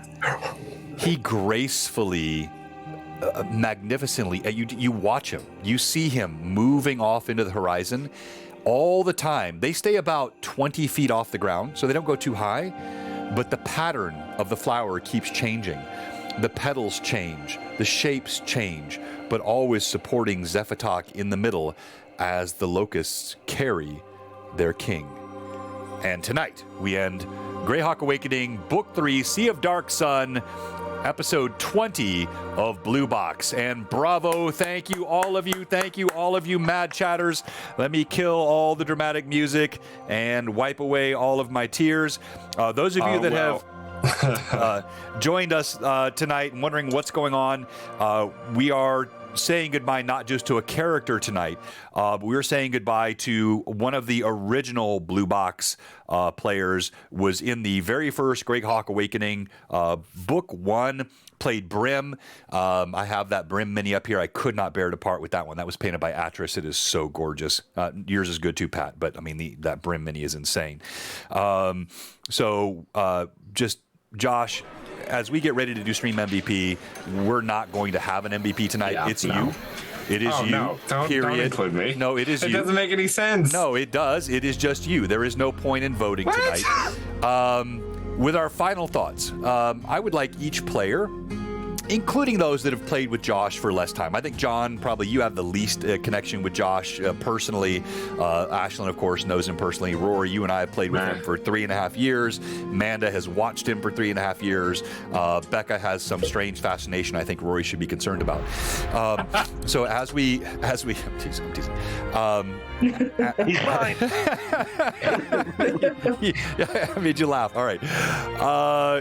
No, I don't want that music. Let me find some other music. As we conclude, I'd like to go around and just everyone give us one Josh thought or Josh memory, if you don't mind, as we get ready to close out tonight. We'll do our giveaway. It's hashtag, thank you so much. I appreciate that. All the comments in the chat. Thank you for all the, we do have the greatest role players on the planet here. I do know there are other good groups out there. No disrespect rather to Mercer and his group or anyone else. No respect. But I will put the role players that we have here on Blue Box up against anyone. And you guys absolutely crushed it again tonight. So let's go around and each of you just give us a thought, a memory, even a sardonic comment, perhaps a bit of mockery, whatever you feel is most appropriate for Josh. And because, John, you have known him the least, let's start with you. Of course. So what do I have to say about Josh? I really enjoy playing these games and watching the games that Josh is a part of, because he's the catalyst for so many really memorable moments. He is. Right? Like, 99% of the time it's kind of garbage and annoying. But that 1%, it's really good. Like, I loved the way that he portrayed his character that escaped the TPK, right? Like, it's the And then now we've got that. Like we have that moment and that memory forever. I'm not ever going to forget that. Yeah. Right? And you helped me run that stream. Like you were running the Tailspire model. Honest. I think that's what happened. I think I was there. Yeah. No, I would have stayed honest. As the doors open to the giant golem. Yeah, there was just steady. Yeah, it was exactly. there. No, I would have played it that way. I would have played it straight. So hashtag Blue Box RPG. I'll do the first giveaway tonight. The first giveaway will be the. Should I do the Dragon Mag first or the mini first? The Dragon Mag first. All right, Come on. but I mean, it's OG Dragon Magazine. I mean, I know it's your Okay, mini, then but yeah. I mean, it's like. All right, we'll do the Dragon Mag first. No, let's. All right, we'll do the Dragon Mag first. Here we go. So for Dragon Magazine, best of number 4. This is original. This is not a reprint. This is one of my prized possessions. This sits on my shelf every week. All my players see it when they walk in. I don't give this away lightly, but I felt I had to do something tonight special for Josh's going away. So we're going to roll that right now, and then we're going to go to the next person to say something cruel about Josh. All right, so the winner of the Dragon Magazine. Thank you, John. Type hashtag BlueBoxRPG in the moment if you haven't yet. No, you can't get the sword, Chris. Beep Awesome, thank you for being so active in chat. Mega Rapidish, you guys were super active tonight in chat. Thank you. Lucitios, you've won so many things. Chris, of course. Chris, you made me laugh. Like I snorted through my nose a moment ago with your comment. All right, I was Becca-like. Here we go. Family Fantasy RPG. Are you still in the chat? Family Fantasy RPG. That's a cool name. That is. If you are still in the chat, you're not in the giveaway. You have won this Dragon Magazine. I hope you're here. That would be. We do the roll for it in a second, but Family Fantasy, please tell me you're still here. That would be so sad to miss out on this iconic original. Let me check. Let me see if they're in the. I don't. No. Oh no, that is so sad. All right, we're gonna roll again. All right, here we go.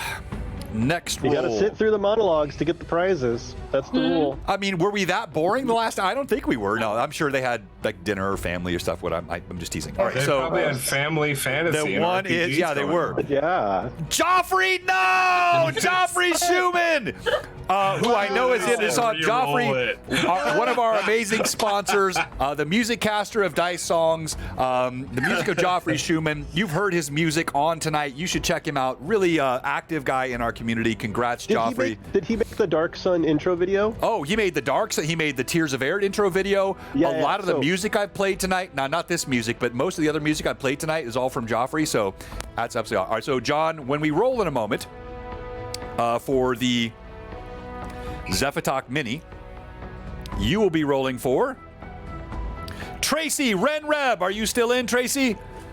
I can do it. I can do it this time, Renreb. You can get it. Yeah, Renreb, one of our most awesome contributors, always in chat, always giving. No, I really don't. All right. I'm so who would like to go next to say a word of kindness or roast or a memory or something else about Josh? I'll go next. Go ahead, Becca. You ready, buddy? Okay, so I started hearing about John through about Josh through Rory, about his when you guys were still doing book 1, I just started dating Rory. I wasn't big into D&D, but I heard about this guy named Josh. And of course, I never watched an episode or anything until I started playing. And then Josh would send me all of these memes and stupid comments on the side to try and make me break character or laugh or cry or just be rude. And then the first time I met him, he definitely made me cry. But then the second time we got together, like at Blue Box Con, I got back at him and I put glitter in all of this stuff. And he was really pissed. Like he was like, I got mad the next morning. He was really upset. He was like, it was legit mad. But my favorite is your acting. Is when you role play, it's another level, and whatever you go off to do with your career, I think you're going to kill it because you're amazing. And I won't miss you. I'm gonna start crying, so I'm gonna pass it off to the next person because I love you, bud. Okay, enough. Yeah, all right. Thank you, Becca. And you'll be rolling for, Beep Awesome, who I know is in the chat, been super active tonight, is a sub. So congrats, Beep Awesome. We're going to roll. These players will all roll for this mini. So you'll be one of the 6 that will be rolled for. 5. Josh, I'm not going to make you talk for yourself tonight. I've got something to say, but all right, get to everyone else first. Go ahead, Amanda. I'll come back to Amanda. Go ahead, Rory. So I met Josh on a New Jersey night street, rainy day, something like 4 years ago, when he was doing the stupidest thing in the world, which was live streaming on Instagram in traffic jam. And since then, we've done one-shots together. I got involved with this with John. I've seen him shave his beard off. That beard was so good. It was. And just a lot over the last couple years. And it's tough.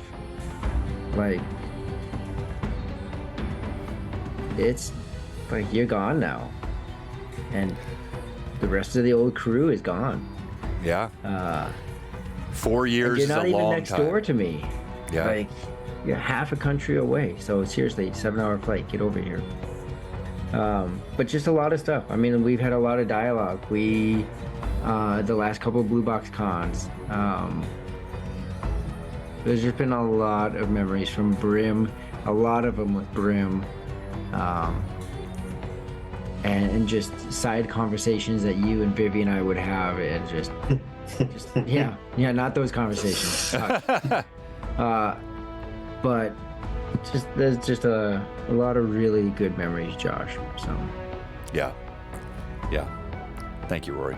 It ain't over, so just don't. Well, yeah, he's gone, but he's not like gone. I mean, the guy, he's not dying. So don't you die on me. Yeah, this is not like a terminal sentence. We'll pull him back into a one shot or something. We'll see Josh again. He just start messaging me again. More so wife. To be clear, his work schedule, this acting career, he is doing so much auditioning. He's doing studying and work. Like Josh has to focus on this, and it's very important for him, and we're fully supporting that. So follow him, check him out on Instagram, help his career move forward, because God knows he needs it. All right, so Rory, you're going to be rolling for Hagar. Hagar, are you still in the chat? I got to Hagar. I learned to roll. Yeah, Hagar, are you still in? All right, and then let's go to Ashlyn. So I met Josh when he asked me to be, do not take your headphones off. When he asked me to be, back when he was doing his own Twitch streams, all the series that he ran. All 3 of those were so good. Women to play one-shots. And he just happened to reach out to me. And I played in this game, and I think it was like a solid 6 months later, I think I reacted with some story, and he had entirely forgotten what it was. That's exactly what happened with me and with Courtney. That's so funny. I had to reteach him how to say my name. Yeah, Aislinn. Well, you have to do that every week with Josh. Right? Yeah, Nadia. But then getting to know him more and reconnecting with him, he is the reason I'm on Blue Box. I never told John this, I don't think, but I would watch, because I do a lot of travel, and I just be in my hotel room, and as we've noticed, I end up traveling on Tuesdays a lot now. Yeah. And I would watch Blue Box because I was friends with Josh. Yeah. It's his fault you all have to deal with right now. But we've become really, really close in getting to go and crash at your place to play this game because you're nice and let me do that. You just found a way to get in. Yeah, slip through the back door. Oh, And having those moments where both of us have the exact same brain cell for all. I got that joke. I didn't have that brain cell until Josh. I never used to like. Now I have this Josh voice in my head every time someone says something like that. All right, Hagar's out. Let me re-roll for Hagar. Rory, you have Mega Rapidashi, and who has also been super active in chat. Hopefully you're still in. You will be entered in the giveaway. You, Ashlyn, will be rolling for Scott, Obsidian Risk. All right, so Mega and Scott, please let us know. Yep, Mega's in. Obsidian, I'm sure, is in. He's been in all night. Amanda, I know you don't like things like this. If you don't want to say anything, you don't have to, but if you want to, you may. If you prefer not, okay. Oh, great. Then I'll start with Manda with my response. Wait, I get to say something, don't I? Oh, no! Boo. No, go ahead, Josh. I'll conclude. No. I want you to go first so I can tear you apart. So, I mean, I have so many Josh memories. Most of them are good. And he has been not just a player, he's been a friend. Josh and I, we talk often about personal relationships and background and experiences. We sat for coffee this last time he was here for Blue Box Con, and we had some really, really fun stories and moments. But always his storytelling, his role play. If I were to pick a moment, I don't know that I could pick any single one. But for some reason, the first thing that comes to mind for me is when Brim was raging, thrashing among those trees outside of Hamlet in pure passionate rage, and he was like really felling trees with his hands. Something about that always stuck out to me. But beyond all of this, who Josh is. You find people in life that oftentimes are out for what's good for them. They're going to cooperate with you or collaborate with you or do things because it helps them in some way. Josh is one of the most genuinely good people.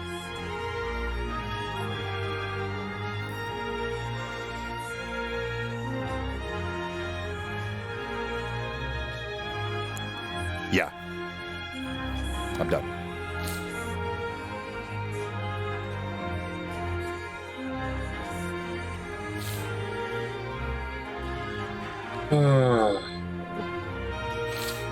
Also, I don't know who's playing it, but I hear "Take me into your broken arms." Yeah, I hear that.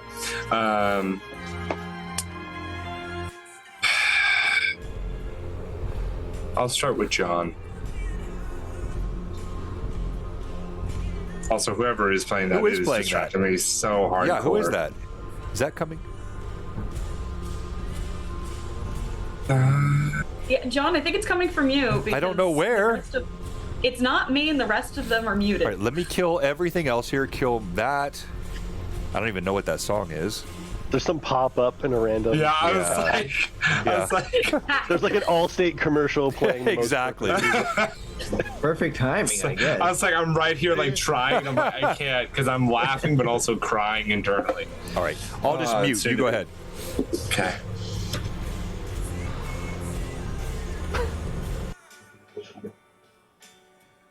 John Birchfield has been one of my best friends in the past 4 years.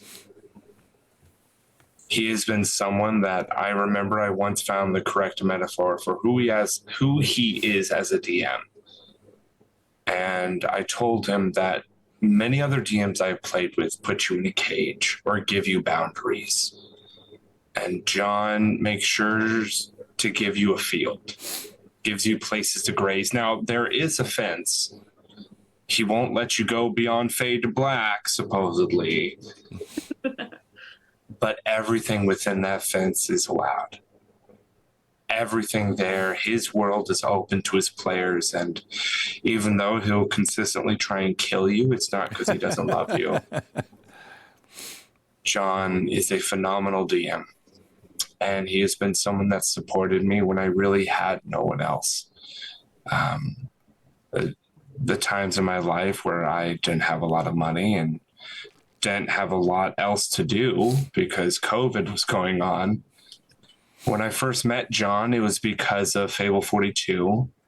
And when I first met him, it was on like a 32-person stream. That's right. Yeah. And I'd never heard the term blue box before. And so I asked the group if blue boxing blue balls. is just when you go too long without playing an RPG. So it's blue boxing. It's true. It's true. And he, from that moment, hated me and then also loved me. And I got to play with him again in Rory's one shot that turned into a 2-shot because we ran out of time. And it ended with John's character spanking my character. That's also true. Yep. John has been, even though he said he never had that mind before me, I believe I was a gateway drug for him. There was a gate there. But he has been my best friend through all of this. And even when he's had a hard session and when I've had a hard session, whether through outside or interior game drama, just a lot going on with both of our lives, I know, and hopefully he has also known, as we've called and talked about it, that I was someone that wouldn't judge him or anyone else on the stream for where they were at. And being able to talk things through with one another where we were just both feeling very crummy. Mm-hmm. And I see a lot of myself in John, and he sees a lot of himself in me, which is why I was lucky and honored to be given the title John Jr. Because he is such a phenomenal role player. He's such a phenomenal DM. My mom finds his voice insanely attractive and nice. But he has been someone that I know I've always been able to turn to and be grateful for. Someone who's struggled with a lot of the same things I have struggled with. And someone that I know that he will listen. Mm-hmm. And you can't find someone nicer than John, and how hard he works on his streams and on his games and how much love and pain he puts into these games. And so I know it's hard for you, John, to see me leave. But I want you to know that it's not your game. It's not you. It's not the people on this stream that is sending me away. It is me changing and coming out of my own pupation. And John, just for the crowd, I would like you to try and remember the exact description you gave to Skrit as he came out of his shell. Josh, I'm so emotional right now. I can't remember much of anything, but I do recall he was soft, not fully formed, but he had the power of what his next self was going to be. Something to that effect. And I meant that. Right? That was. Yeah, I know. And that's exactly where I'm at, is I am very, very much still soft. Take that as you will. And very much still not formed. And coming out of a state of comfort and love and safety. And I'm going into my next form and trying to take that moment of weakness where it'd be easier for me to fail going forward, but also it's the easier moment to succeed. Yeah. That's right. And by the way, we will not be cutting this off the stream. This will stay up on the VOD, the YouTube. I know sometimes we cut these things off, but this is part of our community that's very important. We're going to leave all of this commentary on. And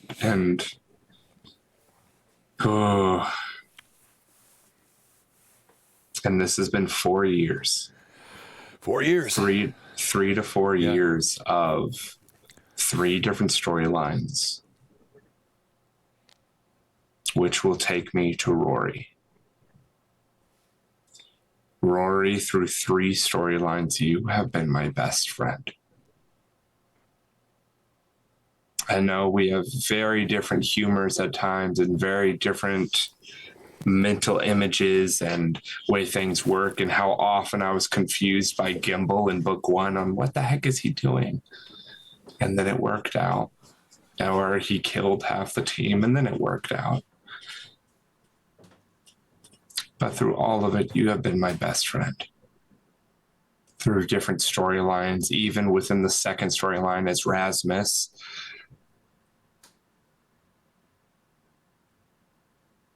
And it starts with an R, correct? A, R, Cool. R-A. Your character in book 2. Yeah, see? It was Yeah, come on, Amanda. Anaho. Anaho, yeah, it was an A. It was an A. that. Yes. Okay, thank you, Amanda. Anaho, even then, towards the end, Rasmus and him grew closer. And it's felt time and time again that I can't help but grow closer to your character and your energy and your quirky weirdness. And when you first ever showed me a picture of Becca, I was like, really? Like, how the heck did you get her? Like, come on, Rory. And I still stick by that. But I also stick by the overwhelming amount of respect that I have for you. And when I first got to meet you and Skylar, I looked at you and I saw not only a friend anymore, but I saw a phenomenal father. Mm-hmm. And someone that I look up to the day that I become a father. You showed me the beauty of that. You showed me the lines between friendship and fatherhood. And how you can be your friend to your kids, but you also, as you said to Skylar one night, Skylar, I'm not here to be your friend. I'm here to be your father. And though stern and strict, that hit me as a place of love. And where I know my Father above is doing the same for me. And where going forward is going to be painful and very sad because I won't have you around as much as I do now. But I know he's saying the same, Josh. I'm here to be your father. And I'm here to help you going forward. And there will never come a time that I am not blown away by you and Becca and your parenting skills and your ability to work together. Which then takes me to Becca. Becca, when I first met you, I am so sorry for making you cry. It's okay. I was just weak. It's fine. You were not weak.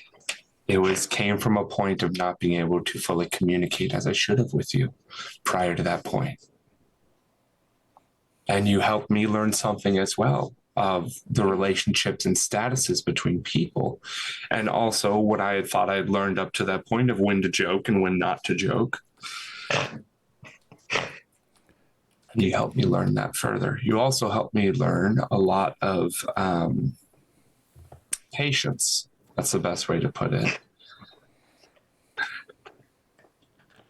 But Becca, you are a ball of love and care that very similar to Ashlyn and Amanda and practically everyone on this stream, except for I feel like John Fuller and Rory have this down, but not filling from an empty bucket.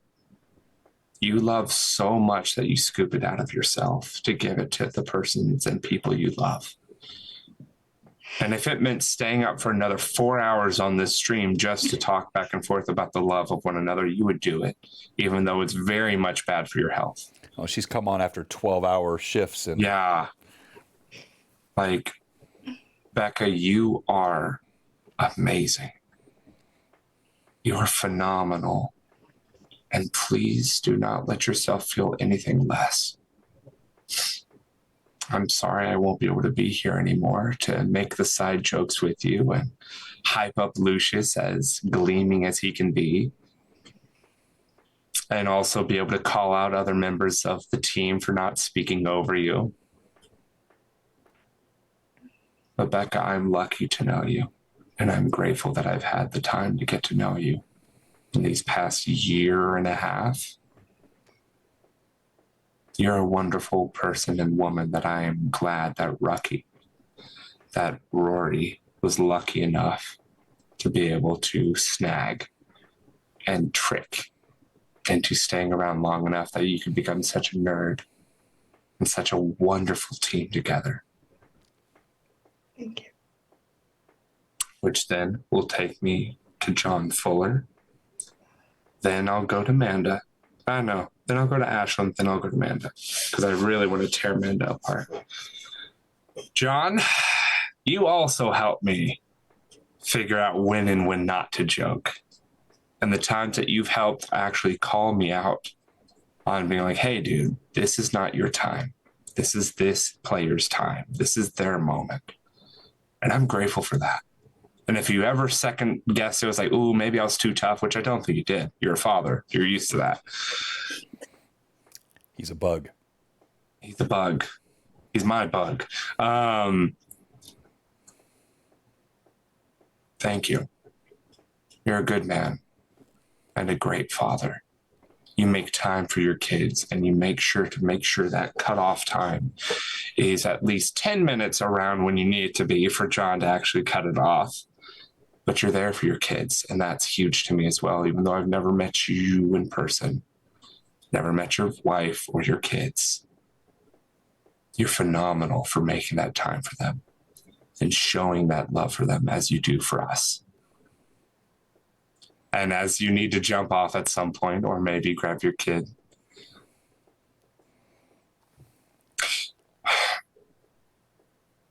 I dreamed to have such beautiful kids as you have.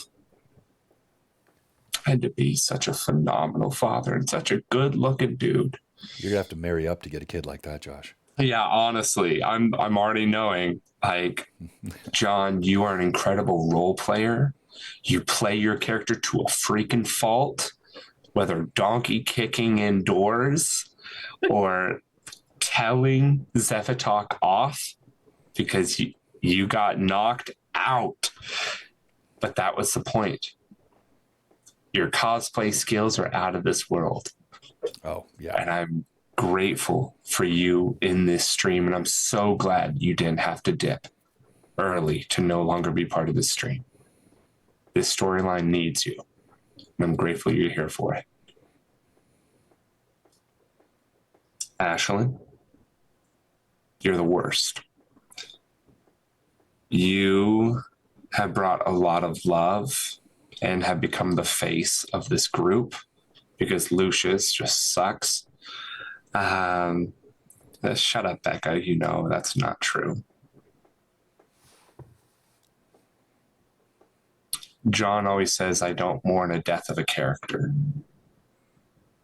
but I'm going to be mourning the death of a stream and a family. I'm going to miss not being able to see where your journey leads as one of the newest of the Blue Box community. You have such incredible roleplay skills, and I feel so freaking bad for John once Taylor gets on here, because there's no way he's going to be able to keep you guys in line or to keep the F-bombs from flying from Taylor's mouth. Right. I think I can work on that, yeah. I DM her. This is true. Josh has seen what happens when we're together on a game. We'll sort it out. We'll sort it out. Ashlyn, Naida, and whatever other character you played in that one shot that I never remember. Thank you for reaching back out, because I never would have had this friendship if you didn't. I never would have been able to have a house for you to break into, to play streams, for us to dress up like idiots, and for you to scare my roommates with your pretty much half-naked costume. You are an amazing person, and you deserve as much love as you give out. I will miss this time with you. And I will miss the moments that we were able to share, and the moments that Zephatok and Naida never really got to spend together other than in Galana's Grove as they talked about your father. Mm-hmm. Ashlyn, thank you for trusting me. Thank you for allowing me to be somewhere where you could be yourself, and somewhere where you could play a character that's absolutely an idiot, but so beloved by the entire players and Mad Chatters. Manda, Genevieve, Oregon, Falayank, Glue Blackuk. I meant what I said as Zefdok, as you're no longer alone. You're not. And though it feels that way, you've never been. All of you Mad Chatters, this goes out to you as you see two of our Mad Chatters on this stream right now. Mm-hmm. John Fuller, Michael, Manda, Blue Black. Both of them were you guys, and I say this to you as well. You guys are not alone. And Manda, I know this was a huge ask. But be kind to yourself. Allow yourself to speak and say those words that Anala deserves to say. Allow yourself to feel safe. And I know that's easier said than done. But I was lucky, and I am grateful I got to meet you at BBC. I'm glad we were able to paint dragons together. I'm glad I was able to help pull you up from a back spasming pain from where John tore you and dragged you down into the mud pits of hell and forced you to pose for pictures as he held a gun to all of our backs. That's exactly how I remember it, yeah. Yeah, that's exactly how it went. Manda, you are a good person whether you believe you are. And you deserve to be on the stream as much as everyone else here. Everyone in the chat, you deserve to be here on this earth, in this chat, as someone who's been here for 3 years the whole time, or you just showed up yesterday. This is a place for you. And though we are all fallible, incredibly fallible people, we do our best to make an open and loving community, no matter your religion, race, creed, motto, sexuality, no matter what it is, this is the place for you. And I hope John and all of us have been able to help show that in the way we play our characters, in the things we stand against, in the evils that we do not allow to go further. Blue Box, Greyhawk Awakening is for us all. And Manda, I love you.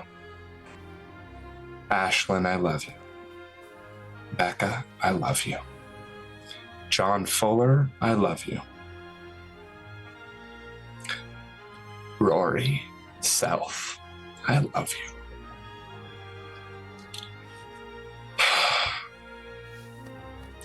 And John Birchfield, I love you.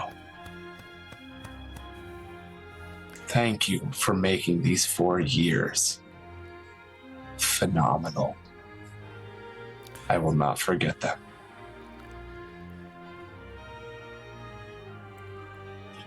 Josh, I think we'll give you stream MVP. I mean, just your words obviously echo in the hearts of each person here, and this is why we all love you so much. And we're all going to look forward to watching this next chapter of your life. You're going to stay updated with us. We're going to post updates, as I've told you many times, that when you have your first, A-list movie, I'm expecting a shout out to Blue Box in the credits. But above all of that, you're a good person. You're a friend, and we love you every bit as much and more. You're going to roll for. You can't roll for yourself. How on earth did that happen? That's insane. It's destiny. That is destiny. Does anyone else not have someone to roll for yet? All right, Manda. He can get his own mini. Manda, you can roll for him. Oh, I don't trust Manda. She's gonna fudge it for Josh. I'm teasing. 200. Josh has Chris. All right, here we go. Heck yeah, Bruin goal. Let's go around. Let's roll the dice. Tell us who you're rolling for. We're gonna wrap up this stream. I know it was long tonight, but candidly, I would not have done it any other way. I wanted this to be a stream that had some, the meaningful sense of the moment. This is still an ongoing story, but one part of the story now, 4 years in, is moving forward. I know you would, Tracy. I would fudge it for Josh too. All right, so let's start with you, John. Tell us who you're rolling for, and I'm rolling for Ren Reb. And Tracy. I got an 18. An 18. That's very strong. Yes. Very strong. Let's go to you, Becca. 12 and 5. All right, so Deep Awesome. all right. Sorry about that, but Tracy's still in the lead. Let's go to you, Rory. Come on, Rory, nat 20. No, I was rolling for Mega Rapidash Uri, and I got a 13. A 13. Ah. Tracy's still in the lead. All right, let's go to I'm you. so pissed right now. Let's go to you, Manda. I'm rolling for Josh, and I have a 16 and a 19. A 19. Okay. All right, let's go to you, Becca. Ashlyn. I'm rolling for Obsidian Risk. And that's an 8 and a 13. All right, so it appears Josh has Becca. won. Oh, Becca, did you roll? I'm sorry, Becca, go ahead. No. Yeah, Becca rolled. rolled. Yeah, she went. Oh, wait, did I roll? Who am I No, rolling you for? didn't roll. Oh, Waiting yeah. for you to roll. Yeah, you didn't roll. You have Who am I Chris. rolling You got for? Brungal. Chris? Brungal. Ruin goal. Here we go, nat 20. Here we go, nat 20. Here we go, nat 20. Okay, that's a 12. Come on. Come on. You guys aren't going to believe this. No, I don't believe you. No. That is a 2. Yeah, I knew it. Yeah. You've already done that to us twice tonight, Josh. That doesn't keep working every time. All right, so Josh gets his own mini. That's so anticlimactic. And Joffrey has the Dragon Mag Best of Volume 4. I don't want to end the stream, but we must. It's late. We'll be back tomorrow night with Lore Masters Arcanum. On behalf of the entire Blue Box community, all the Mad Chatters, I thank everyone here for your sentiments toward Josh. We did play a game tonight, which I think was pretty fun. And Josh, you have meant so much to so many here. No more words need to be said. But on behalf of all the Blue Box community, big hearts. You've gotten better at that over the past 4 years. Vivi taught me. I was terrible until Vivi taught me how to do it. So I give her all the credit for that. As I mentioned earlier, we have Monster of the Week kicking off soon. Vassin.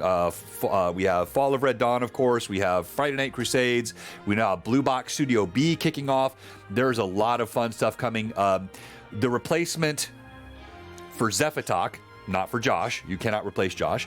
Kurt, Kuventus. Kurt, he's played with us before. He's DM for us before. Super fun guy. He will be joining our Greyhawk Awakening group. And so there is no GHA next week because I'm traveling on business, but we'll be back in 2 weeks. And Kurt will be with us that night. By the way, he's playing a Psionicist. So that's going to make a very interesting addition to the game. That'll round us out. Yeah, exactly. And on behalf of the entire Blue Box team, I just want to say, Josh, we love you, brother. We're raiding into Guild Superior 3, 2, and 1. Blue Box, signing out.